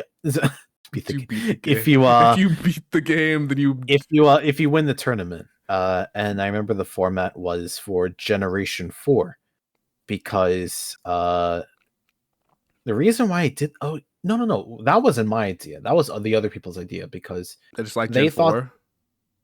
no, it wasn't because they liked Gen 4 at the time. It was because that Gen 4 was the time where people would start no, because in that month that was when Brilliant Diamond Shining Pearl was coming Oh, out. right. Right. So to celebrate the hype, we would make the format into Generation 4. Straight from Pokemon Platinum, Heart Gold, Soul Silver, etc., etc. And I thought that was great. That was like one of the best things that I ever did. But here's the thing. Funny how that brought up because I was trying to do a thing where I made a where I tried to entice the staff from Pokemon Showdown to well, okay, it wasn't like trying to entice them, but like I let them know, listen, I would like to do an event, okay, um, where there will be a tournament and I will provide the prize money and everything. But I had to uh like bounce my way among a lot of staff members to figure out who to directly ask. And then all in all, after fighting with like 5-6 people to direct me who to ask, they said, "Oh yeah, you're gonna have to like fill out this request form online." And I had to make an account for that. And I filled out the request form. I told them, "Listen, I'm from Showtan. I'm a VTuber. I will help promote Pokemon Showdown in any sort of way, you know. And I'm like hosting a tournament. If there's a way that like you can like also do it in a way where you can like make some sort of like an event or something like that." And I believe that was like a month in advance as well. uh and like they don't have to like sponsor me, but like I'll make sure to like sponsor them and everything. But I got no response from that at all. Nah, you wanted to So do the official channels. It didn't work out. yeah, so I had to call up another guy who actually well, here's the good thing. The client is open source. All right. Oh, well, perfect. Yes, the Pokemon Showdown client is open source. So I called up a buddy and I asked him, "Hey, listen, can you what was it? Can you copy the client and everything and like set up oh okay, well that did not happen, but what did happen was that he already had a client server set up from the get-go. There you go. Perfect. Right. But I wasn't sure if it worked in a way where like where you can make your own private rooms and everything, so to try to get everybody coming in to organize the whole thing. And so I asked him, "Hey, listen, can you do this for me? Like just to like set up a whole tournament and everything with a specific format." He said, "Yeah, it's still in the system, so it's no problem." So that was what I did. I tried to get a lot of people to get in. I managed to get a VTuber, and I tried to get a couple other VTubers in, but they didn't make it for certain reasons. Um, and but yeah, I believe the turnout was honestly not bad. I think there were about like maybe 18 to 24 people, Not bad. if I Yeah. recall correctly. Pretty And I good. didn't make it a single elimination because you had to have your own team. So I didn't want it in a way where you would have where like your team could be scouted and then for next time like you could be like wiped out for like for 2 matches straight and then that's it. You're done. But no, I did that and then uh like the VTuber almost managed to win the whole thing, but he got second place. But he got second place prize anyway. And then I asked him, "Hey, how do you want the how do you want the money?" And he said, "Oh, just donate it. Just donate it to my channel." I was like, "Okay, sure, fine, that's okay." That's, Uh, fair enough. That's like a pretty good way to do it. Yeah. yeah, it did work out, and everyone was stoked about all that stuff, and I'm kind of glad for it. But yeah, what was it? I remember the other event I did was fucking uh yeah, we did the fan fiction thing. But Oh like here's yeah. yeah, the fan fiction stuff. Yeah, cuz like that stemmed from the fact that Showtan did it a while ago. But here's the thing, no one else knows about it and no one else talks about it. So virtually it was just collecting dust. And I was like, well, why don't I just like share it out to everyone? So I did that sort of segment for Christmas. And then I even did a fucking segment where as you know, we actually went out and uh did stories or did a story of our own. Um you remember that, right? Yeah, I remember that. Okay. I forgot that All I right. was there. I remember, like, and in retrospect, I'm like, wow, I really was in that one. Yeah, it was honestly that was an incredible piece. I gotta, And after you're done talking about this, I have to ask you another question. Just remind me about that after you're done with this tangent, not tangent, this question. exactly. Yeah, that's fine. I yeah, that was something that I kind of wanted to try out, and I'm surprised that actually did work. I wound up writing most of the scripts anyway, but I went through a couple proofreaders and I guess yeah, and that was fine. I at least like not everything was like all piled up on me, but that was okay. I I did that, and then I'm not sure what else I did that weekend. I'm not too sure, but yeah, that was yeah. I only did that part like just to like share off like the pre-written fan fictions because no one no one ever like referenced them anymore. So I thought, okay, yeah, it's probably a good time to just like share it to the public or whatever. Uh, but like obviously there was like a lot of like fucked up stuff in there that I had to like try to make it Twitch appropriate, TOS friendly. Um, Yeah, I remember the that was, Diglets and the. yeah, that was cute. And yeah, that was yeah, I remember that part. But here's the thing, I kind of forget most of my events that I do because they just come and go pretty quickly. A lot. Um, I know I did a lot of other Pokemon Showdown tournaments after that because it suddenly became very easy to do. But the thing was that I also had to like try to provide as many gifts for prizes to try to make it interesting. So that was what I did. And honestly it was fine. It was no biggie. I enjoyed it all the same. What else did I did? I'm not sure if I did if there's anything else on the top of my mind that I tried doing that was remotely interesting. I mean, But interesting is a strong word. I'm just curious in or I general. wouldn't say interesting, but like something unique. Like Okay. yeah. Um I don't know if there's any other event like the fan fictions one that I did. Because I Probably only not, asked no. because I wanted to ask you about, like, you know because you get a good turnout for like the events, and I wanted to ask you, like, how do you get the, I guess, How do I get bravery, those? like Wait, bravery just to ask people, just because I know you just like ask. bravery to ask people? Yeah, because you get a lot of people to you get like, oh, here's this person, that person, this person, for the like fan fiction, right? You got like a bunch of people to turn out, and Oh, it, okay. So you're asking me how I got those yeah, how people? do you get these people? How do you get people to show up for a lot of these things? So I'm sure you have to ask for all these people for the Um, champions. You have to ask for the tournaments. So you have to ask for the things. Like, how do you go about, like, recruiting people for events and other I such stuff? I've just basically done nothing but just provide as much media as possible to like try to get a popped out, like yeah, to like try to pop out as many uh as many graphics, as many like videos as possible to help promote something that you want to do, and to tell them, hey, listen, if you want to join in, just I can do like join the Discord, or just let me know directly by DM if you would like to participate, and I'll get you signed up right then and there. That's no problem.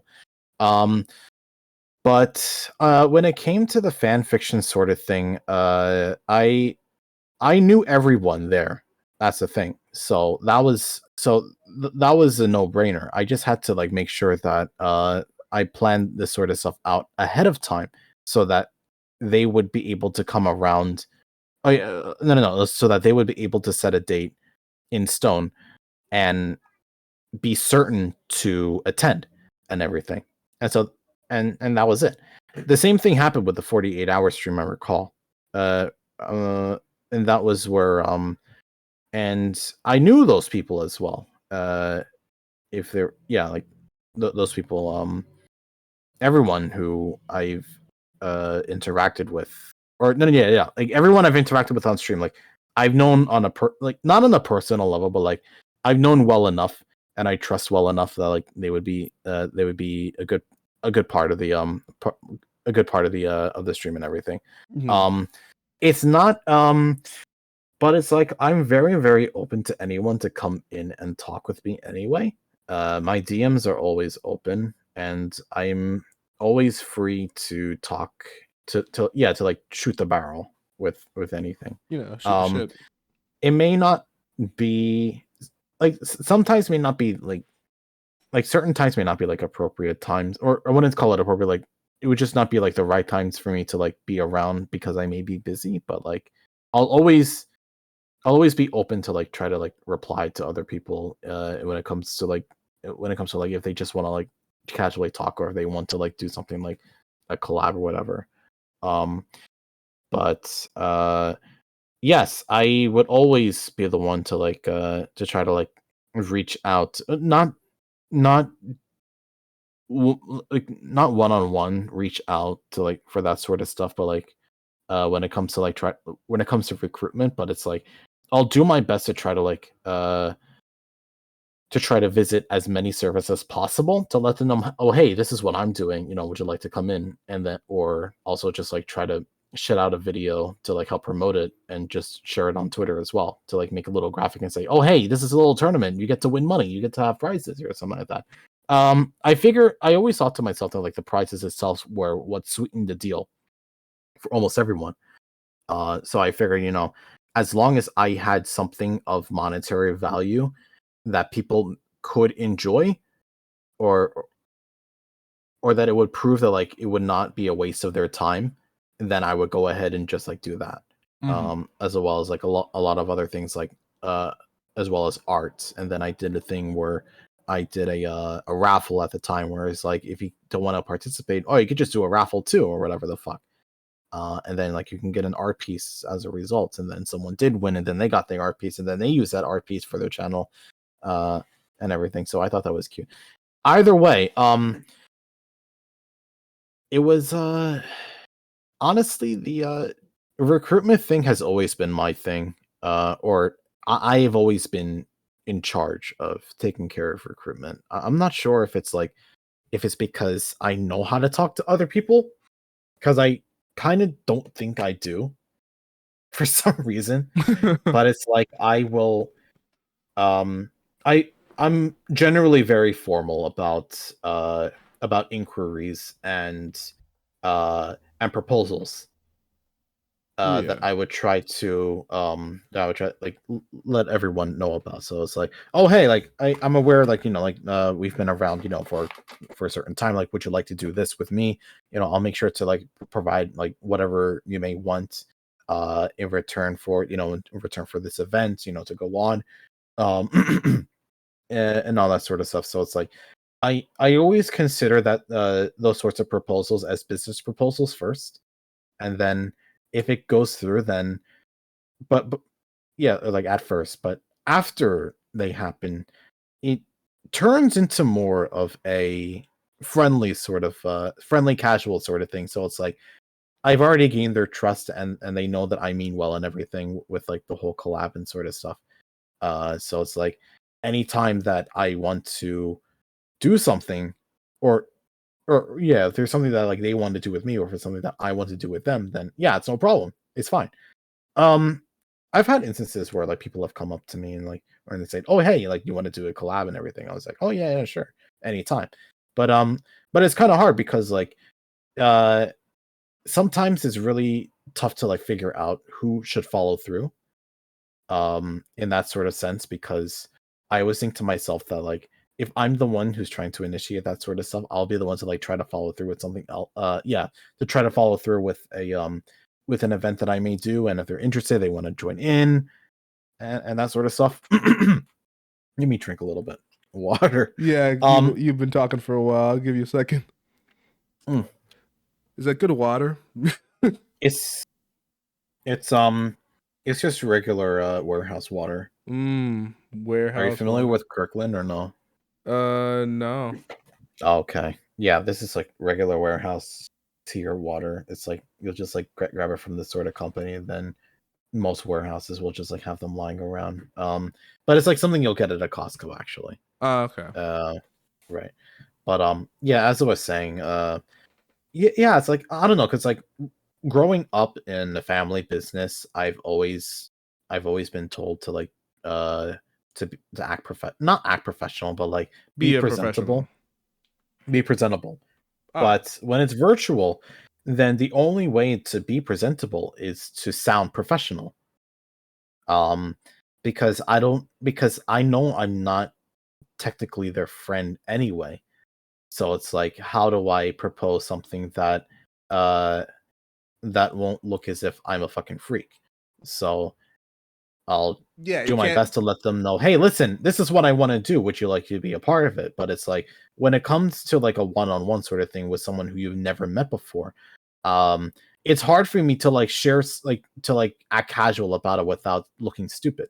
So I'll be formal about it, but that's not who I am most of the time, you know. But it's like I'll try to like I'm I like to think that I'm friendly, you know. However, uh it's kind of hard, you know, to try to express that through text. I don't know. Um, The it's always been formality is like a good foot in the door, basically. right. Yeah, I always thought that like that's like the best way to try to introduce yourself. You know, to make it look as if you're not 14 years old.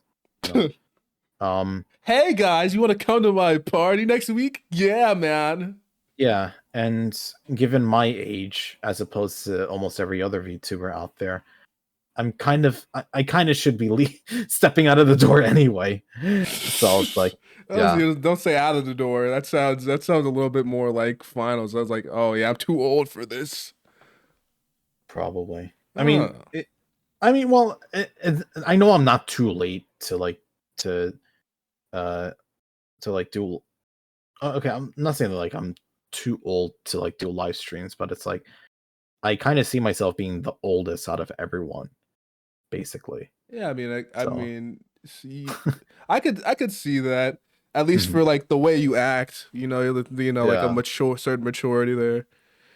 But that's like not necessarily a negative or a positive. It's just a thing, I guess. yeah. So yeah, I mean, it's it's just that I'm just older than most people, Yeah.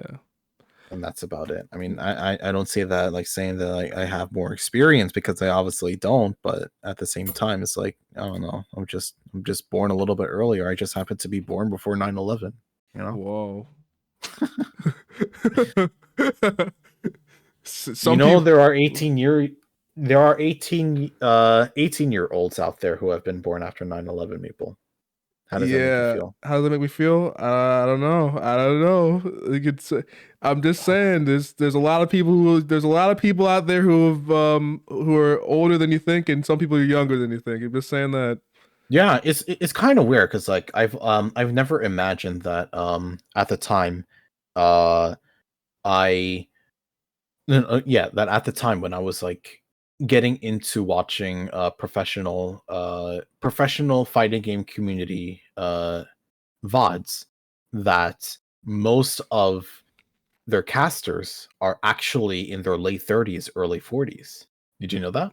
I did not. I did not know that at all, actually. I expected them to be like, late Most, yeah, 20s at most. most of them are around their 30s and 40s. Even now, I thought that was very, excuse me, I thought Bless that you. was very surprising. But I don't know. But then again, stuff like Street Fighter 2 and everything, like when they were starting to become a thing, most of them were probably in their in their late teens anyway.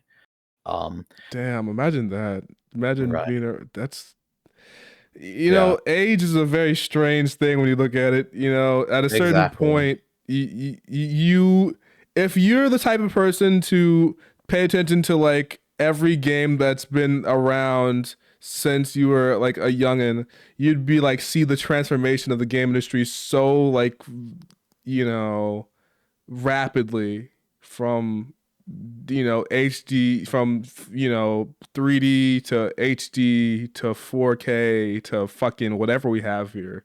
Yeah, like they've actually grown up with like most with their franchises, you know. But yeah, as I was saying though, when it came to like trying like when it comes to like directly like talking uh to to like other personalities out there, it's um I'll do my best to like try to interact with their chat to like let them know who I am.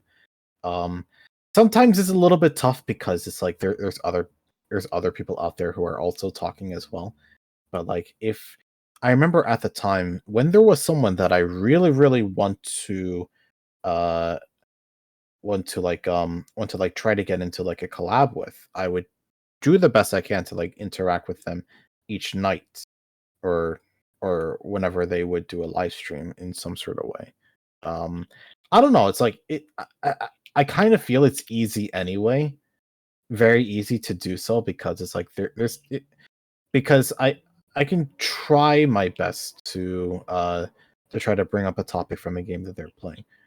There have been moments where I've just automatically become friends with other people just because of the games they were playing anyway. Uh, and I thought to myself, "Oh yeah, that's fine," because like I've known the game from the back of my head anyway. So it's like, yeah, I'll tell you a lot about it, and I'll tell even more too. If you want to hear about it. So it's like in that sort of case, you know, it's I feel like that sort of thing. It's like sharing common interests is what helps gain that sort of friendship really quickly. And I'm surprised that it's it's that easy to do. I don't know. It's like virtually, it's it's good, and or I want to say, like yeah, like virtually, I feel it's like a lot easier to do than it would just be for like IRL, depending on the situation, because it's like if you're out in the open or if you're like out in like a coffee shop or something like that, like you don't know what the other person is thinking. You just know what they're doing. Yeah. So it's hard to try to find some sort of some sort of connection with whatever they're doing. You understand? So because like if you're trying to pick someone up at a bar or whatever, you don't know like you'll only know what they're drinking and everything, and you'll only like see what they're like what they're watching or what they're playing, but uh or what they're talking about. But it's like at the same time, it's like if you're trying to come out there, and try to introduce yourself out of the blue, like it may not necessarily be flirting, but at the same time, is it appropriate? Is it something that they that they also want, that they're okay with? But when it comes to like a live stream, in this sort of case, or literally any other video game that you're playing with other people, you can definitely find a common interest with that, because you're both doing something together, or no, or at least like you're watching someone like play a video game. So it's like you can try to like form a connection, with that by like talking about it in some sort of way, and then just like trying to like, and then like going into subgenres when it comes to like when it comes to like maybe if a certain food it comes up in a video game, it's like, oh yeah, I like that food, yeah, I would love to try that. And then they were like, oh yeah, I also like this, I also cook this as well. And then then you got your subject right there. I don't know, I feel it's like so fucking easy to do it, and on like when it comes to like interacting with a live streamer on Twitch, at least at the time. So I thought that was like really nice that that they would reciprocate just as well, even if it's just so that they can form a connection with their audience. That's also okay. But at least like they're doing it because like they that they want to like form some sort of relationship with the audience. Mhm. And that was what I thought was like really easy to do, because it's like it's it's right there, like like they're open for anyone to talk to them about anything as long as it's appropriate. But like when it comes to like a cafe or something like that, then you don't know if they're like, oh yeah, I'm available to talk to, or or to converse with, or I'm not available for that sort of thing. So it's like it's hard to figure out what they may prefer uh in their life, because they may just be like going on the work commute and don't really have time to sit down and talk, you know as opposed to someone who's literally sitting down and talking with their audience, and playing a game. you know um it's like a social hangout, like you're part of the social hangout, so it's fine to do, Oh, unless you have to fucking sub to say anything in chat. oh yeah, where you like followers only or Right, subscriber right. only. Yeah, but yeah, like back to what I was getting at with like recruitment and talking, it's just like I'll just keep it, I'll just let it out in the open. I'll try to advertise as much as possible, and like, hey, listen, we're doing this. um it's at this day and time and everything. If you need to get situated, I'll help you out, and all that sort of stuff.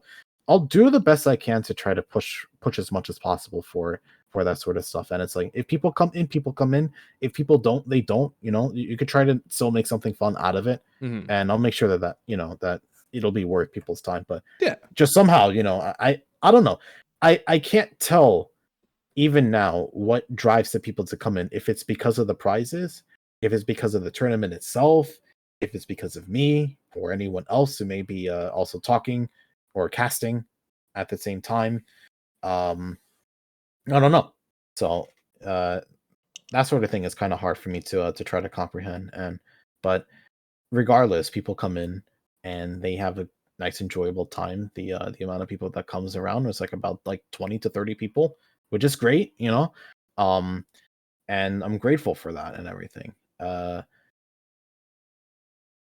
Um. But yeah, that's all I gotta say about that. Like I just do the recruitment. There's not really much um I will I will talk about. Or no, like there's not much I can put into detail other than just like reaching out, just like try to network as much as possible with other people or other managers of other communities who may also share that sort of interest. So it's like, if they want to be a part of it, then yeah, that's fine. And and or like, if they're okay with me like promoting that sort of stuff in their community, then that's fine. And if I'm refused, then that's okay too. I mean, I've been refused obviously on a few occasions, but it's not something to like keep me down, because there's always somebody else out there who will um who will be open to that sort of community. It's just that you have to you have to figure out, you just have to like dig deep into the into said areas. Sometimes like it'll be tough, because like you won't know about it, because it's like initially like private communities out there and everything. But once you know your connections, then it's kind of easy to just like try to get as many people as possible. And it's helped a lot when I ask the members as well, because even they have their connections as well, people that I may not have known if I never asked. But yeah, that's about it. I was gonna ask about like, since you're talking about the people that you've had a connection to, I want to ask how you met the other champions, if but maybe that's, I don't know if it's too personal, if that's It's not really personal, because at the time Pokemon Showdown had a uh what do you call it, what was it called, Pokemon Showdown had private rooms at the time. Obviously the community stemmed from the what was it, from the board. All right, so they would do all their antics straight from the board. Like they will pull up a thread, and then they'll be like, oh hey, I'm gonna champ, and then such and such and such. uh it got a little bit popular to the point where where the site owner made a private room just for all of us so that we don't do anything stupid or anything. Or at least like we can have like our own like little sense of community. So that was a community right there. As long as it was private to the public and everything, then it's fine. All right. Um, but yeah, that was when we had regular people coming and going into the room. Or at least that's what they call it. It was more so a chat room. So that way it is what was it? In that case, they would always have a way to like just regularly talk without having to rely too much on the forum. And that's how you get to know them. Like we will get to talk about a lot of stupid shit, like video games, personal lives, all that sorts of stuff. So and that way, like that's how we, create those sorts of relationships. And that was the community right there. But I can but yeah, like that's that's that was a better way of knowing each other because it was a place where like everyone could just like stick around in all the time without having to switch between battles all the time and having to like see the next person do their thing or whatever. Um and yeah, that was it. It was nothing else to push forward with and that sort of thing to try to like get to know too many to get to know everyone, like as long as they were there and as long as they were talking or conversing, then that's how you get to know them. Yeah. um and yeah, that was it. It's pretty fucking easy. I can Yeah. only imagine like all of the like because whenever you're in a community, you have a lot of in jokes and stuff that develops over time. So I just thought about like how many like in jokes that you have where just like of random Pokemon battles, and you're just talking about oh but yeah X and Y happen, you Yeah, know. yeah, I mean, there's a lot of stuff that has happened before. And uh I don't know. I wouldn't say that they're lost in time, but it's like it's kind of even now. If it's not Pokemon related, then it would be really hard to try to. No, no, no. I'm sorry. If it's Pokemon related, it's kind of sort of tough to like try to like to repurpose. But there are a good handful of memes out there that were still around. That get tossed around here and there. Um and we'll still have that sense of reminisce about that. And I'm kind of grateful for it. That we can still talk about that sort of stuff. Um but yeah, but most of the time it's like even now, like we'll even considering on talking about like what happened, or was it all the stuff that's happened in the past, like whether they be good or bad, um it's not really something that like it's it can be easily brought up because it's not too much context if it's not Pokemon related anyway. um as I said before, but regardless, there's still a good amount of references here and there that we'll still talk about. A lot of good inside jokes that requires like knowledge of certain people in order to see that it's funny and everything. Um yeah. Everybody's got their own little quirks. And there's and honestly, I kind of like how it was like, like sometimes, like when people will just like come in, like if people just like show up and they'll be like, oh hey, yeah, I remember this guy, like he was the guy who did such and such and everything, and then people get a kick out of it. uh but but yeah, w- and we'll still talk about about the shit that's happened, like all the good memes and all that stuff. So but yeah, it wouldn't necessarily be lost in time, just more so like hard to hard to bring up again in certain contexts. Yeah, you That's all. can't really have, just force it in there. You want to just let it go out naturally. Exactly right. Now that you have I don't know, moved not entirely, you're not entirely with Pokemon anymore, No, I mean, I have not moved on from it, obviously. I'll Yeah. still, But like yeah, you like, moved, because you're doing Sonic Kart now and you're doing a lot of, Banjo Kazooie streams. So you're doing like, yeah, different other video games. So, you know what? Because I know it started off as being like the Pokemon, like right. general thing. So what Well, inspired your even decision, you now, know? like, I know right now I'm actually doing a Pokemon run each Sunday. I'm not sure if you're familiar with that, Yeah, but the yeah, thing but lock. regardless, I will still play Pokemon. It's just so that it may not be the current Pokemon games out there, but it'll still be Pokemon regardless, Mm, and I'll still enjoy the old games. Uh and the little like self-imposed challenges and all that sorts of stuff. It I consider it being very interesting myself. It's just that um I don't know, it's I wouldn't say it's like hard to like get into. It's more so like can it be interesting enough for a stream, basically. And if it's something that people have already known about a lot, then I'll try to veer away from it. But if it's something that's very fresh, has a new sense of not a new sense of gameplay, but like a nice story, a lot of different like a lot of different concepts for Pokemon out there that you can think of, then I'll definitely do it. I'll definitely consider it, you know? hmm It's just that it's like I don't really see too much of that out there um as of late. So, but if it's something like a Game Boy Advance ROM hack, then I'll definitely try that out. I've done Clover. I'll do a lot of other things, a lot of other stuff too. Yeah, I do Yeah. remember that close Clover streams. Yes. Yeah. Uh, That was insane.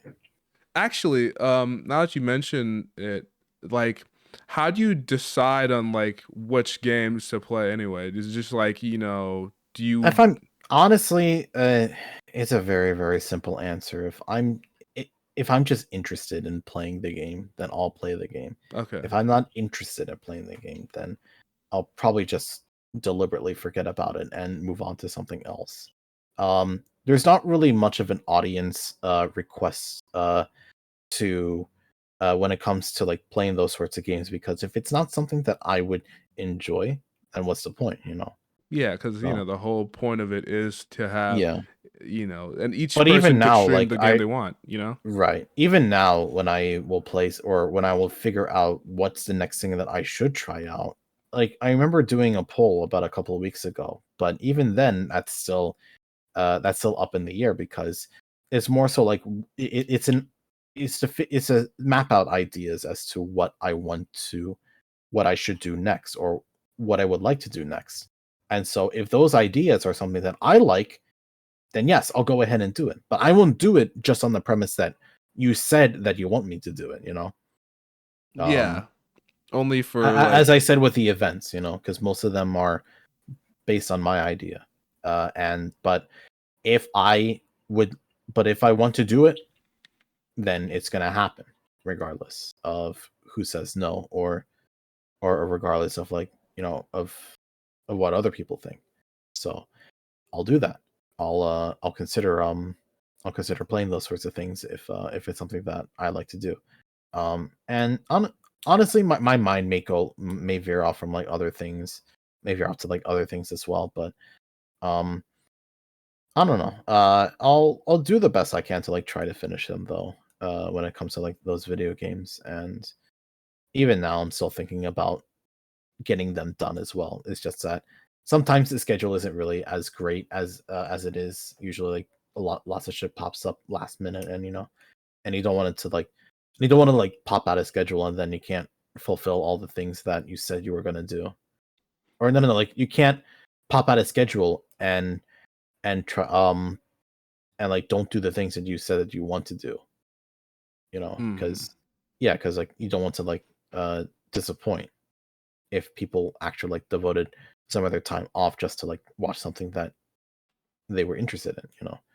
So but yeah, that's that's sort of something that I'll do when it comes to like playing a game. I'll play a game if I like the game. Um However, it actually has been a little bit different when it comes to like being proposed to do a collab.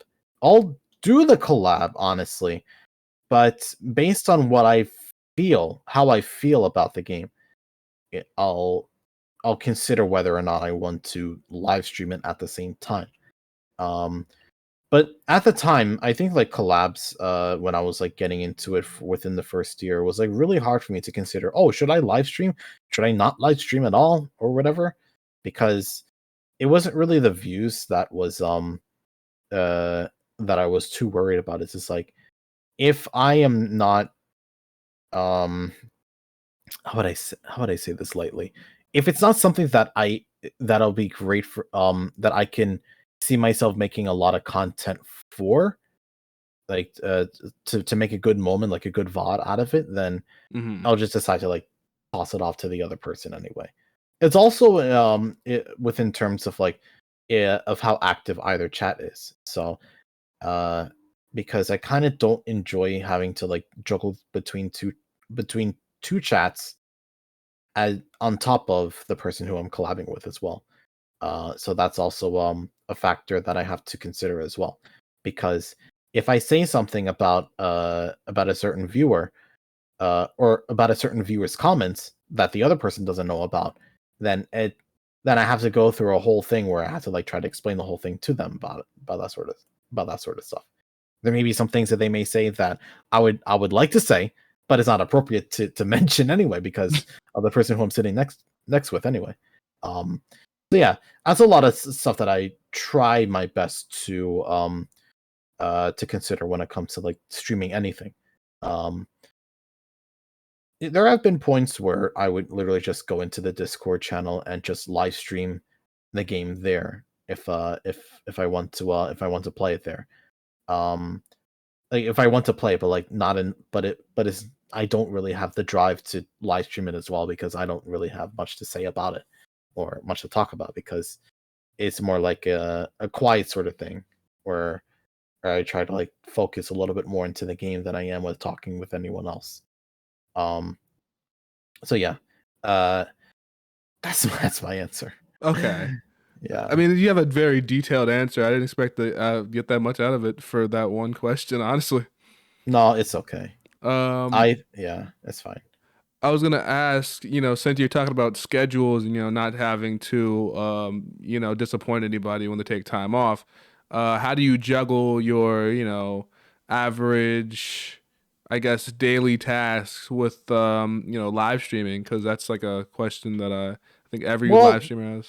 that's honestly no big deal because what was it like? I come back from work at like 5 o'clock, 6 o'clock, and there you go. Like I'll make my no not 5 o'clock, 6 o'clock. What am I saying? No, I what time is it? I usually come back. I usually come back at around 4 o'clock. There you go, 4 o'clock. Yeah, I come back at 4, and then I will have and then I'll cook something real quick for between like 5 o'clock, 6 o'clock, get ready and everything, and then right there, that's my food.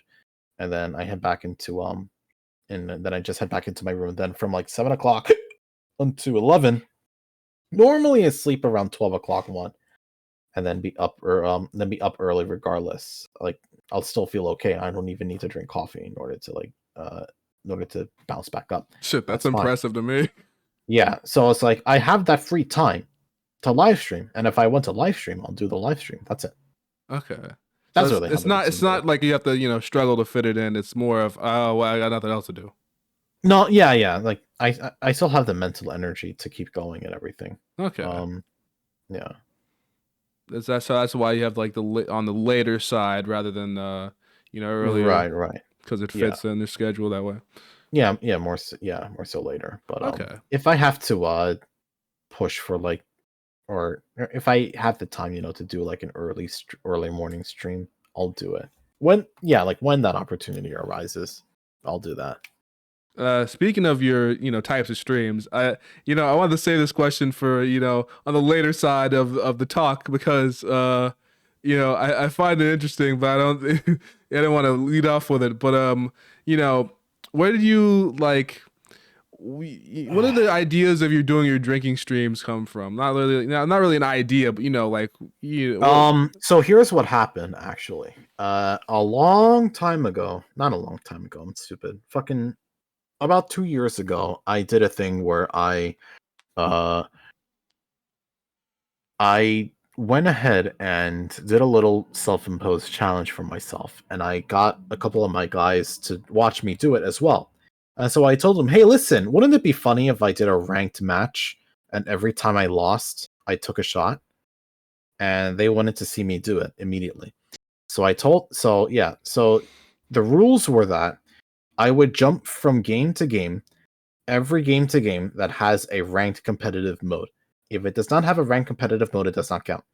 So for every and so I would jump in like at least like one or two games from there. And then if I lose, I take a shot. That's self-explanatory. So I start off with simple quick games like Pokemon Showdown and Lethal League. Are you familiar with Lethal League or Oh, I no? love Lethal League. Yes, Lethal League has a ranked competitive mode. Um, so I start with those two. And then it gets a little bit longer as we go. Because obviously, the ones that are longer are more serious and they're more and they're more strenuous as well. They're serious and stressful, I should say. All right. So consider that. And then what I'll do is that I'll do the ones that are considerably short. So a Pokemon Showdown match would kind of be short, like about 5 minutes or less for an average battle. Lethal League will last about 3 minutes, give or take. Uh, and then you would go to fighting games. You would go to Skullgirls. You would go to Dragon Ball Fighters. Those will last about a good like 5 minutes or so. That's when it starts to rise up a little bit in the amount of time it takes to beat the game. All right. And then I move on to FPS games as well. I go to Team Fortress 2. I go to Overwatch. I go to Counter Strike. All right. And then I always make sure to finish with Counter Strike because the average match in Counter Strike is about 30 minutes. Ah, because the length All gets right. long. Yeah. Right. It's very, very long, a Counter Strike match. So I take that into consideration when it comes to doing the drinking. And Team Fortress 2 and Overwatch also lasts about a good 15 to 20 minutes right there. Depending on certain competitive modes out there. So yeah, that's what I will take into consideration when it comes to that sort of stuff.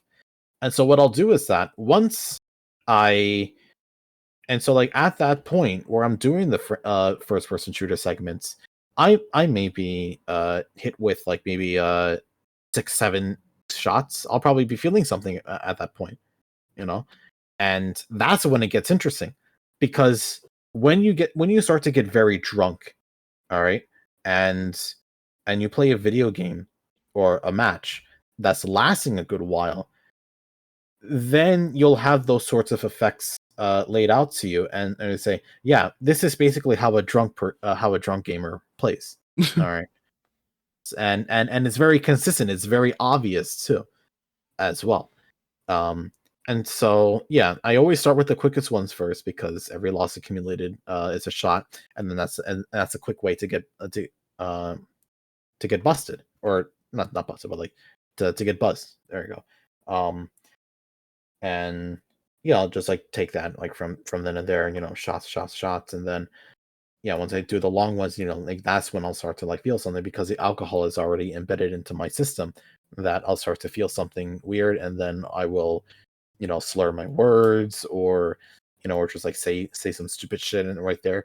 But that was before I was streaming, and then while I was streaming, I did that same thing only a couple times because it was kind of what do you call it? It was more so scuff because I had to like jump from game to game to game all the time. I had to like change the topic of the game to something different all the time. So I stopped doing that because it was a little bit too stressful for me to keep up with. So instead, it would literally just be just a drink for whatever game I'm playing, and then if I get redemptions to drink, I'll do that. I'll make the redemption. I'll fulfill the redemptions to drink, and then that's it. So I don't really have much. I don't have too many incentives to make when it comes to playing a video game, where it's like a loss is a drink. Maybe I'll do those incentives in the future, but it's like it's not really that too big of a deal because people will already pay the channel points just to watch me drink anyway. But yeah, that's about it. Okay. I mean, it was a I don't know if that answered your question. Yeah, no, you did Okay, because okay, all right. you mentioned that the origin of the thing and like why you switched to do it. Basically, it was just like you just did it just for streaming. It's just another thing you did, but you started streaming it because it's like, oh, well, it's interesting, you know? Right, yeah, like like I was streaming something where I eventually do not, or where I eventually start to act less serious in game modes where you're supposed to be serious about winning, you know. I thought that was funny, you know. And a lot of other people, you know, got a good kick out of it as well. Because you know, it's not something like you would commonly see among other VTubers or among YouTubers or live streamers where they will literally drink to that sort of stuff. You know, it's because they don't want their cute little MMR to lower down just because they're taking alcohol or they don't want to get reported just for that sort of thing. Me, I personally don't give a shit. You know, it's just numbers. Don't have to worry too much about numbers. Yeah. Um, but yeah, that's what I think. Okay. Uh, I wanted to ask about, like, because every time that I see you stream, like you have, basically like all of these. One of them asked more about like how do you set up the stuff. Like I know that you say you use PowerPoint, PowerPoint. but Yeah, for the graphics, right? like do Is it? you like you make all the stuff? Obviously, you make all the assets in like Photoshop first or something.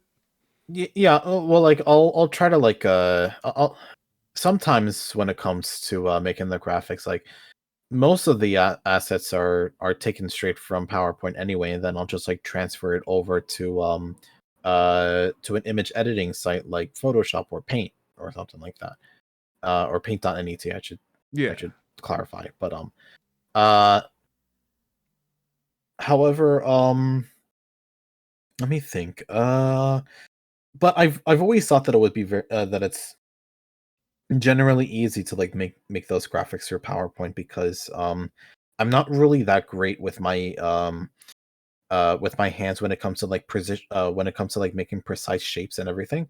So if it's something that like I can just like edit on the fly when it comes to coloring and all that sort of stuff, then I would rather do PowerPoint instead. So that all those shapes and sorts of stuff are still there, and I can just like drag and drop whenever. And then if I construct them in a certain way, then in a way where it looks the way that I would like it to look, then there you go. That's it. Um, but was that it, or Oh no, I just was really it like in, or were you like asking in the context of like the stuff that I have on the stream? I wanted like to know if like since you said you make all of your own stuff, I want to know like how do you, go about designing, go to what about designing? Because you said you made, like that means you made the overlays and you made all of the transition stuff. So I wanted to say if there's Uh, any kind of design the process. trans. Okay, so I know. Okay, so I'll explain everything that is on my channel. I'll show. So everything that's related to PowerPoint, I'm gonna share about. I know for a fact that. Let me see here. Oh, there's a fix for OBS. Okay, that's fine. All right.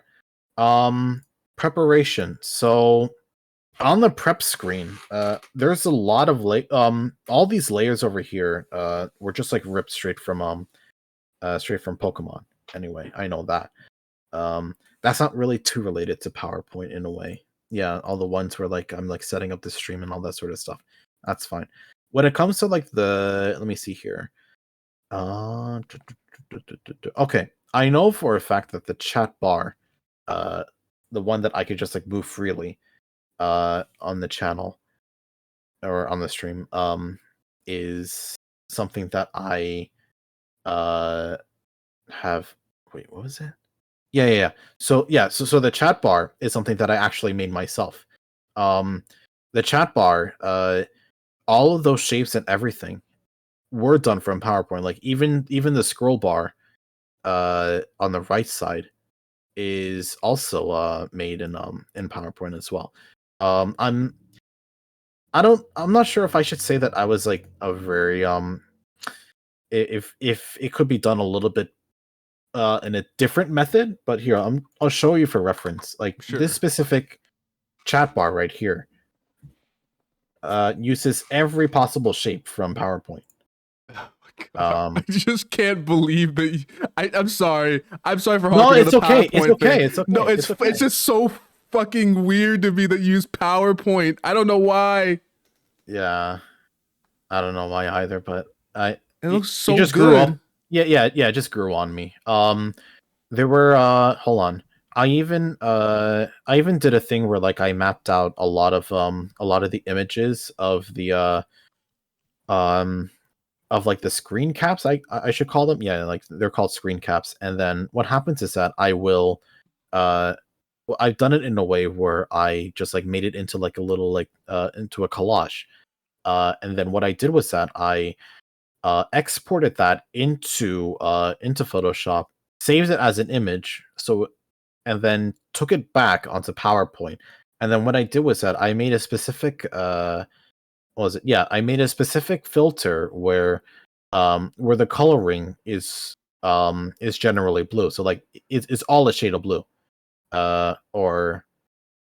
Or for simple terms, if you were to look at uh the right side of your 3D glasses.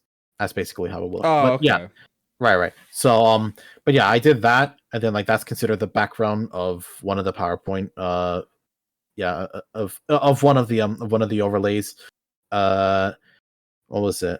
No layout scene. I know what was it? Yeah, the pop-out chat that I showed you just then. I did the same thing, but I made it in a way where it's a little bit longer or wider, I should say. Yeah, it's a bit wider, but that's more of a I think that's a little bit more situational though. I haven't been using that too often, depending on the game that I'm playing.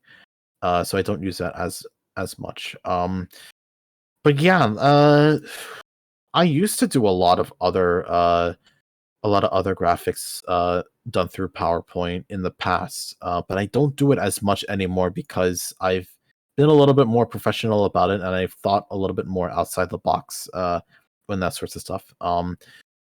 There are certain assets that were done on PowerPoint, but it was just as simple as just like making text boxes and then just exporting them into actual images right there, uh, which would be whi- which I thought was like really fucking simple anyway. Um, and then I would just like save them as images, uh, and then I would just like export them onto the stream right there. So it's just all done. Um, what else? But however, the stinger or the one or the animation that you like move that you see to like move to switch between scenes Yeah. is different. No. Is open not oh boy is open to the public. Uh, so it's like it was a free stinger, but it could be customizable as well. So all I did was I just customized it in a way where the colors looked the same and the image was directly from the channel as well. Uh, and Oh, okay, okay. yeah, I didn't really make that myself, but it's like I I did what I could to make it look legit, as Cause I if was like, that looks professional. I was like, how did you do that? But you made it yeah. match the what's it called? The personality of the channel. That's what's more impressive to me. Right, yeah. I always thought that that trying to keep the theme intact was what mattered the most because it's not my channel, basically. It's Mm. it's with the other members as well. But at the same It's not so for your that channel, reason, it's the channel. right, it's the channel. So I have to keep some sort of a relative identity, and I don't want it to veer away uh from what the group was mostly about. So that's why I still keep that there, or try to keep the theme intact as much as possible. I like that in Uh, terms of like design mentality of, having a certain yeah, visual identity you try to keep, it's like a common thing for design students or design, graphic design. So makes sense. Do you right. do design on your own like time, by the way? Do you No, I don't. I do Oh, not. okay. I've I have not bothered with that with doing like freelance designing because I'm not because obviously I don't have a fucking degree for graphic Oh design. yeah, no, I didn't All expect you right. to have a degree or anything, but I was Yeah, but curious. I've had instances where people where VTubers have come up to me and said, "I like your schedule. Can I copy the format?" And I'm like, "Sure, why not? It's no big deal. It's whatever." Um, but what I did was that the schedule is also done through PowerPoint as well. However, Fucking PowerPoint, I swear to God. the schedule is done through PowerPoint. That's easy because all I have to do is just like reference images of video games that I'm going to be playing, and then and then paste it onto those onto the little shapes where it shows like the date, the time, and the game that I'm going to be playing or the live stream that I'm going to be doing. I have the game like as a background on that little piece right there, and then but the video itself that I do each week, almost each week, I should say, because I'm kind of lazy on that sort of stuff. But either way, those videos that I'll make is in a fixed format. So all I have to do is just change the images, and that's it. I just need to provide an image of Showtan, and uh, the 7 pieces of the streams that I'm going to be doing, and that's it.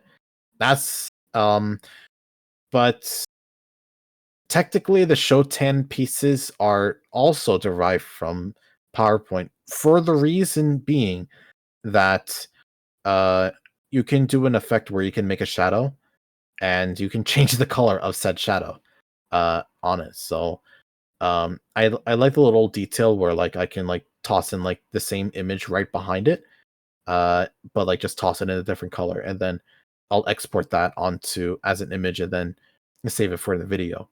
But I'll do the best I can to like make a different show 10 each week though. Uh, Hmm. that's what I like to do. Um, that's What? about it though, I believe. I'm not sure if there's anything else though, but Yeah. obviously my promotional graphics are also done through PowerPoint as well. Yeah. Uh, I just no more. I can't. I'm not allowed to be shocked with yeah, PowerPoint anymore. You've mentioned it enough times. yeah. I'm But just last but time. basically I like it because the text that I type out and the effects it's not really something that I can find elsewhere that I can do without having to like manually okay. Okay, I would say okay, it's easy to I want to fuck trying to word this out correctly. Okay, I'll give you a second. I would say it's easier to lay out those effects on PowerPoint because it's as simple as a click of a button as opposed to doing it through PowerPoint. Like I I could say that anyone can mimic those same graphics through any other image editing site out there. But I'm gonna say that the effects are can be accessed within a click of a button in PowerPoint because all you have to do is just right click, format picture, and then there you go. You can even edit out the like the look of the image. Like you can like do it in a way where it's like you can like set it in 3D and then you can like do it in a way where it's like you can only see like one side of it or some shit like that. Um and you can even I don't know, and the effects of the text as well. You can also change up as well, like how it looks, not just like not just like the shading and the coloring and the shadow, but just basically how it looks like. You can have some of the text be tall and the other side of the text be like really small. That's possible. Um, or at least I've taken or at least I've been reliant on that ever since I first learned about Microsoft Office because it was when I was growing up in school, PowerPoint and Microsoft Office and Microsoft Word and all that sorts of applications there um, were something that I was taught to do, Hmm. and so and so it came as a second nature when it came to like making the graphics because like if I can like make these shapes and yeah, like if other people can make those like shapes and stuff through like on their own and everything, then wouldn't it just be as easy to just just do it through PowerPoint anyway because you could just like edit them as yeah, because like it's their own asset. Like you don't have to worry about the layers and all that sorts of stuff. You don't have to worry about um what was it? You don't have to like worry about like drawing it precisely and all that sorts of stuff. You can change the color at will. It gives you Bless that you. those options. So it was like it was easy to edit out as a result, you know? If I didn't like the colors, I didn't have to like redo all the colors from scratch. I just tell them, hey, listen, I don't want red instead. Give me yellow. There, that Bob, bam, right there, it's yellow. You know, that's it. That's all I got to do. It's Um, basically it's like the workflow is simpler, basically.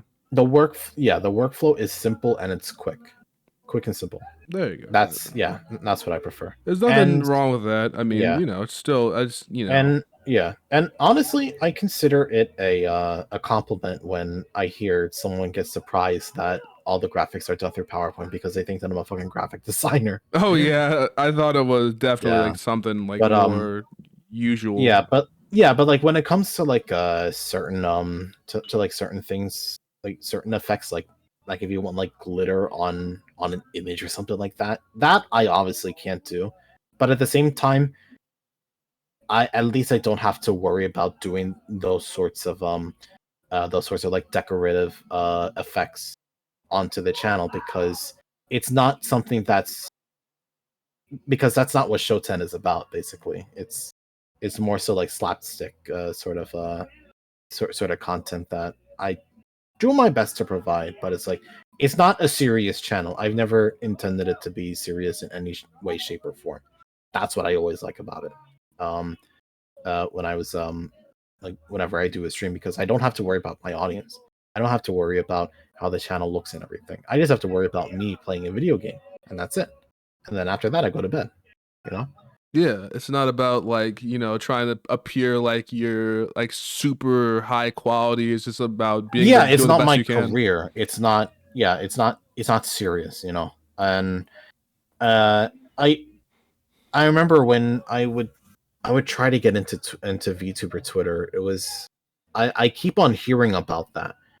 Like all the successful ones, uh, all like the 100+ streamers say, "Oh, it doesn't have to be that great," or no, like you don't have to make it serious or some sort of thing. But then again, at the same time, it's like, what is it that you want out of the channel? Because sometimes you have to be serious about those sorts of stuff. If that's an answer that you may consider that you may think will work out for you, um, but it lies within the context of what you want the channel to become. And if you want it to be big, then you have to work hard for it to be big, and that requires a lot of serious work for it to be done.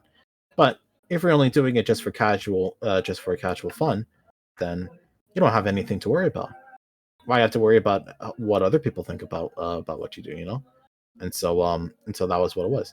All I have to do personally, or at least I still hold by this right now, is that I I make sure to be concerned about what the members think about the channel.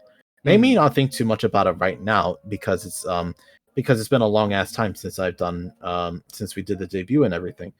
But um if there's something that I may have like stepped too far in when it comes to like talking about other members, or uh or in that sort of sense, or if it's something in the channel that may need to be like fixed up because it's not something that's very well represented, then yeah, if those stuff gets pulled up, then I'll I'll definitely address it. And it's happened a few times anyway. And we've all left the same as usual, it's just like business as usual, that sort of stuff. Um but uh but yeah, that's really who I only worry about when it comes to the channels. Like, is what the members think about it. If they think it's good, then I don't have anything to worry about. If they have concerns, then yeah, I'll definitely assess them, no problem. That's Mhm. about it. Even now people still think that it's my channel, but it's like, doesn't I mean, and technically they may be right, but it doesn't have to be all about me. It can always be about other people, and I let them know, hey, listen, if there's a game that you want to play and you want me to like live stream with you with that, then that's fine too. I will always be open to like have members come in and I will play games with them, especially if it does not yeah, and that'll also like fall within, like, even if they don't want to stream something, they can also like share a game that they can have me to live stream with. And it's happened before. I've always enjoyed that all the time. Would you consider Um, yourself the leader of the Showtan channel, or what do you know? I at this point, yeah, I basically consider myself a leader. I'm not the best moderator. I'm not the best frontliner and all that sorts of stuff, but it's definitely a learning experience. I'll try to make sure that everyone feels not everyone feels, but like everyone has uh that everyone can enjoy the stuff that I provide. But even now, it's very, very hard for me to like. Well, even right now, it's like it's not that big of a deal because I haven't really had much of. I haven't had complaints, but I always get concerned about if other people are to like to try to make try to keep people or no or to make the environment like the channel and the server comfortable for everyone. Because this is like the first ever time that that I'm representing something that, or yeah, that I'm showing off something that's like that's public. That literally anyone can join. So if people feel like uncomfortable about, then I'll definitely also have to address that as well. Um, Hmm. and if it comes to a point that I may have to like change things up as a result, then I'll put that into consideration. But at the same time, I'll have to think about like like is will it be something uh that will defile uh the definition of Showtan and Shoulder, and um but it hasn't happened before, so I guess people are okay with it. But it can happen. Times may change even more, uh and you always have to be careful about that sort of stuff to like make sure that you're doing something to you actually might hear a fire truck right now, but Oh, okay. yeah, Don't worry yeah, about but you might feel something, or yeah, like you might get a notice of like something that you may need to change later on. And uh I wouldn't really say that like it's your fault if you want to like if you're still going to like push forward that sort of thing that someone may not be may not feel right for, because at the end of the day, it can't be for everybody. um like not everyone's going to be interested, or not everyone's going to be comfortable with the things that you say or anything. But I wouldn't really say that it would ultimately make you a terrible person in some sort of way. It, it's just like differences that that people have. And um but honestly, like I never come across that sort of that sort of event yet. But so I guess whatever I'm doing is okay. But yeah, I mean, I'm basically frontlining all this stuff. I take care of the emails and all that sorts of thing. um but I know that one thing that I haven't done as much as I want to is network. I haven't really networked a lot. I haven't really collabed with like other VTubers out there. In the sense where I have what was it? Yeah, like I haven't really like done collabs with like different people. Like people who I've never even met or whatever. it. So that's probably something that I would like to have change. But I also have to like make sure to dedicate my time into like into interaction and everything. So we'll see about that. But at the end of the day, I'm not really too concerned about like channel production, not channel production, like not too concerned a lot uh about getting so many viewers. um I'm just more concerned about just having a good time, and that's about it. But if but there's definitely some things that I may want to like change up and like and do differently. um so when that time arises, then I'll definitely bring it up. But it's like, but then again, at the same time, it's like it also depends on the games that I'll be like brought up to play. So it's like if it's something that I don't really like at all, then I'm just gonna flat out say no, I can't do this. I'm sorry, because I know I'm not gonna be interested in it. But yeah, that's basically it. Cliff Notes version. Yeah, I'm calling the shots. Yeah. So, we're going down to the wire. We've been here for wow, 3 hours. So Do you? I wanted to ask, as a, a couple of last questions before we end off the podcast. Yeah. Um, do you have any future plans? You can share for Showtan or in general, or do you just go with do you have to go with the flow and just like let I life I happen to more you? I more or less go with the flow. There's not really much huge events that I have plans other than the fact that I would like to do what was it? 7 Days of the Undead for Halloween, which is the thing that I made up where I just play zombies games for 7 nights uh up until Halloween. I know I'm planning on that. I have a couple people I'm interested in doing it with, where it's like just a different zombies game every night. I'd like to do that. Um, on a more serious note, I'll probably honestly, it'll definitely be okay to share it here, but I doubt that anyone is going to take notice of it within my within the community just Oh, yet. But probably not. Yeah. no, it's okay, it's okay. It's like Oh, I'm if just they saying, like, there's no chance that's gonna like be I like wouldn't a I wouldn't really overlap. call I wouldn't really call it a surprise, but I would like to make a special Christmas event will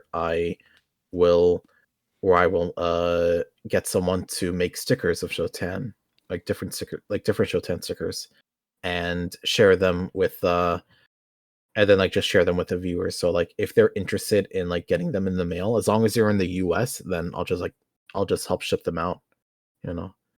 Uh Oh, that's yeah. a nice little Showtown related present. As long as the stickers themselves are cheap and and I can mail the stuff out, no Yeah, no problem at all. holographic stickers, guys. Sorry.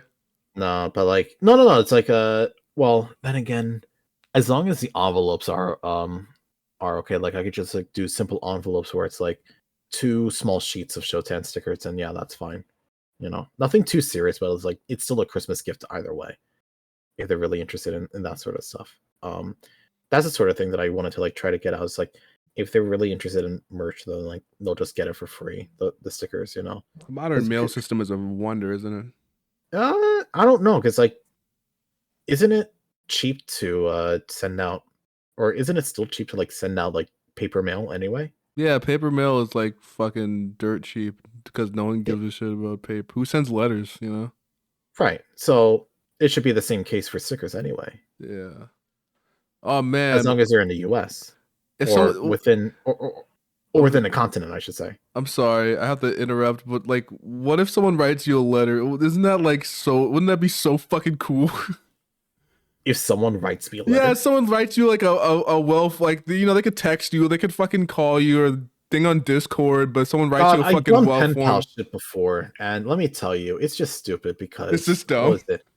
Yeah, because it takes so long to send a message. Just give me the fucking text or email or whatever or voicemail. You know, Not, no, I that's mean it. like no, it's like you have alternate ways to text them or whatever. But if like I don't know, I have like this romantic thought of like oh like a Right, but it's fucking not the 1800s, Maple. the eight. Listen. I maybe I've read too much Wuthering Heights or whatever. But God. something. There's something romantic about getting a fucking letter in the mail. Be like, yeah, you're my best friend, or yeah, I fucking love you.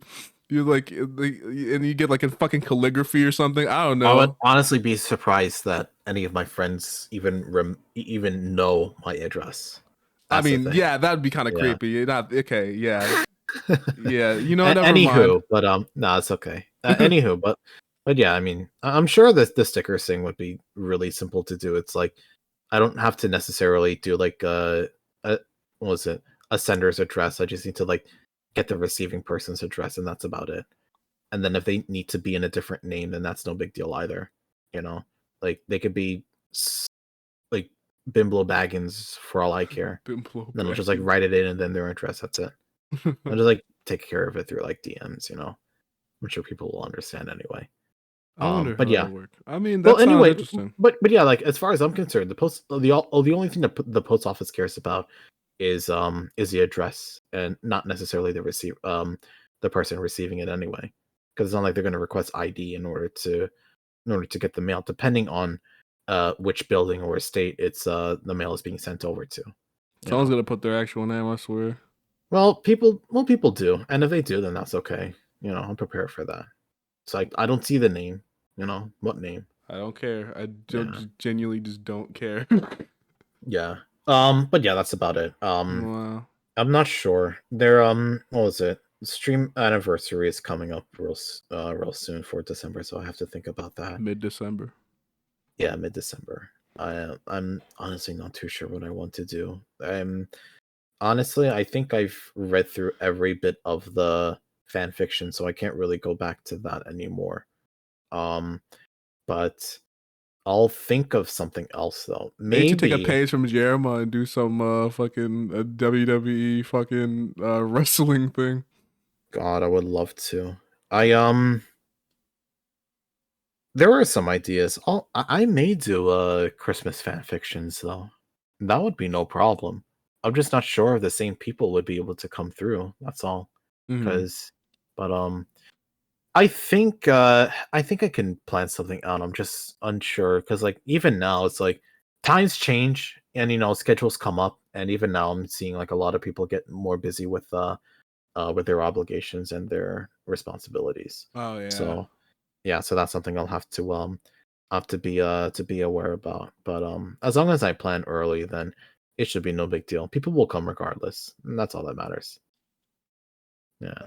I think that either way, like it's really about the having doing an event is really not about like the people, the amount of people who come, but just like the how involved each person is, I guess. So it's really a matter of that, right? Yeah. As long as like people are enjoying themselves, then that's all that matters. Yeah, smoke and drink and do all the thinking. Hmm. Uh, I don't know what that was from, but yeah. Final question that I can think of because I Yeah, am actually getting genuinely sleepy at this point. I don't that's want okay. to, and it's past my bedtime. Um, um, what do you think of Smoke Gun? um, Short answer, it just really really sucks. Uh, Long answer, as I said before, staff has come and gone. Uh, and the people who we used to work with when it came to like the community and sorts of stuff, those people have gone and then in turn there's new people, younger people I should say, who have taken their place, people who are not really too familiar with how things went. So they were a little bit more strict with their relationship with Showtime as a whole. So I can't really go against that anyway, but it's not something that I would really want to bother with because they're because it's honestly they're just people anyway at the end of the time. But that's not to say that I believe that their opinions are not terrible because I believe that they are. So here's the thing. When it comes to like planning out what makes something unplayable or what makes a game unplayable, uh it's tough to no okay like you have to think from all corners of the square when it comes to that sort of question, because if it's something that's like inherently harmless in all levels of play, then that's fine, you know. But it's like if it's something that's like really really harmless, and then don't worry about it. But if it's something that that that can like be like game breaking or that sort of thing, then yeah, by all means, you know, like ban it or something like that. So uh Smoke Gun has inherently made a game a lot more I wouldn't say completely restrictive, but a lot more restrictive um than how it was a while ago. And some of their decisions I would say are very very questionable at worst. And as a result, I don't really enjoy most of their formats because they just take that sort of uh because those formats are just very limited in the way that you can play in the game. So I that's I just think that they just have very questionable opinions. That's all. But Okay. long story, yeah, but like long story short, they're not really like the best people to to tell you how to play a game. You know, the best people to tell you how to play a game is the developers themselves. So most of the time, but like they think that they know how to play the game. They don't. They don't. So you haven't played? I mean, how? So what's the last Pokemon game you've played, by the way? The last Pokemon game I've played, Yeah, like other than the one that I'm official doing, one. the only other than the one that I'm doing in the run, I'm honestly I'm actually still I'm still playing Pokemon Black despite doing this Hollock one. So I have that on the side. Uh I'm doing a run of that currently, but it's not really a self-imposed challenge. It's more so like if I'm just like catching Pokemon as much as possible, and if I just like see one that I like to play as, or yeah, and then like if I see anything interesting, then I'll just like handpick it right then and there to like form a team, and then that's about it. I don't really think too much about what I play as, but it's more so like if it's right there, then and I think, oh, this may be interesting, then yeah, I'll do it. I'll try not to do the same thing, obviously, like the same old Pokemon that I've played in the past, or that I've had in the team in the past. That's about it. Mm-hmm. But yeah, Pokemon Black 2 is the game that I'm currently playing. After that, I'll think about playing the older ones. I'll consider trying out Emerald again. Have you tried out Who the knows? newer ones? The newer ones, yeah, I've tried Pokemon Legends Arceus. That was pretty good. It's kind of fast paced, or not fast paced. So like the battles are pretty fast paced. It's don't have to worry too much about them. Or I was saying like the gameplay is pretty straightforward, despite it being open world. I've enjoyed that a lot. I enjoy the fact that I can catch Pokemon without having to battle them most of the time. That I like. Oh yeah, you Uh, don't have to go through all but yeah, the that's about it. open world, you know. Exactly, yeah.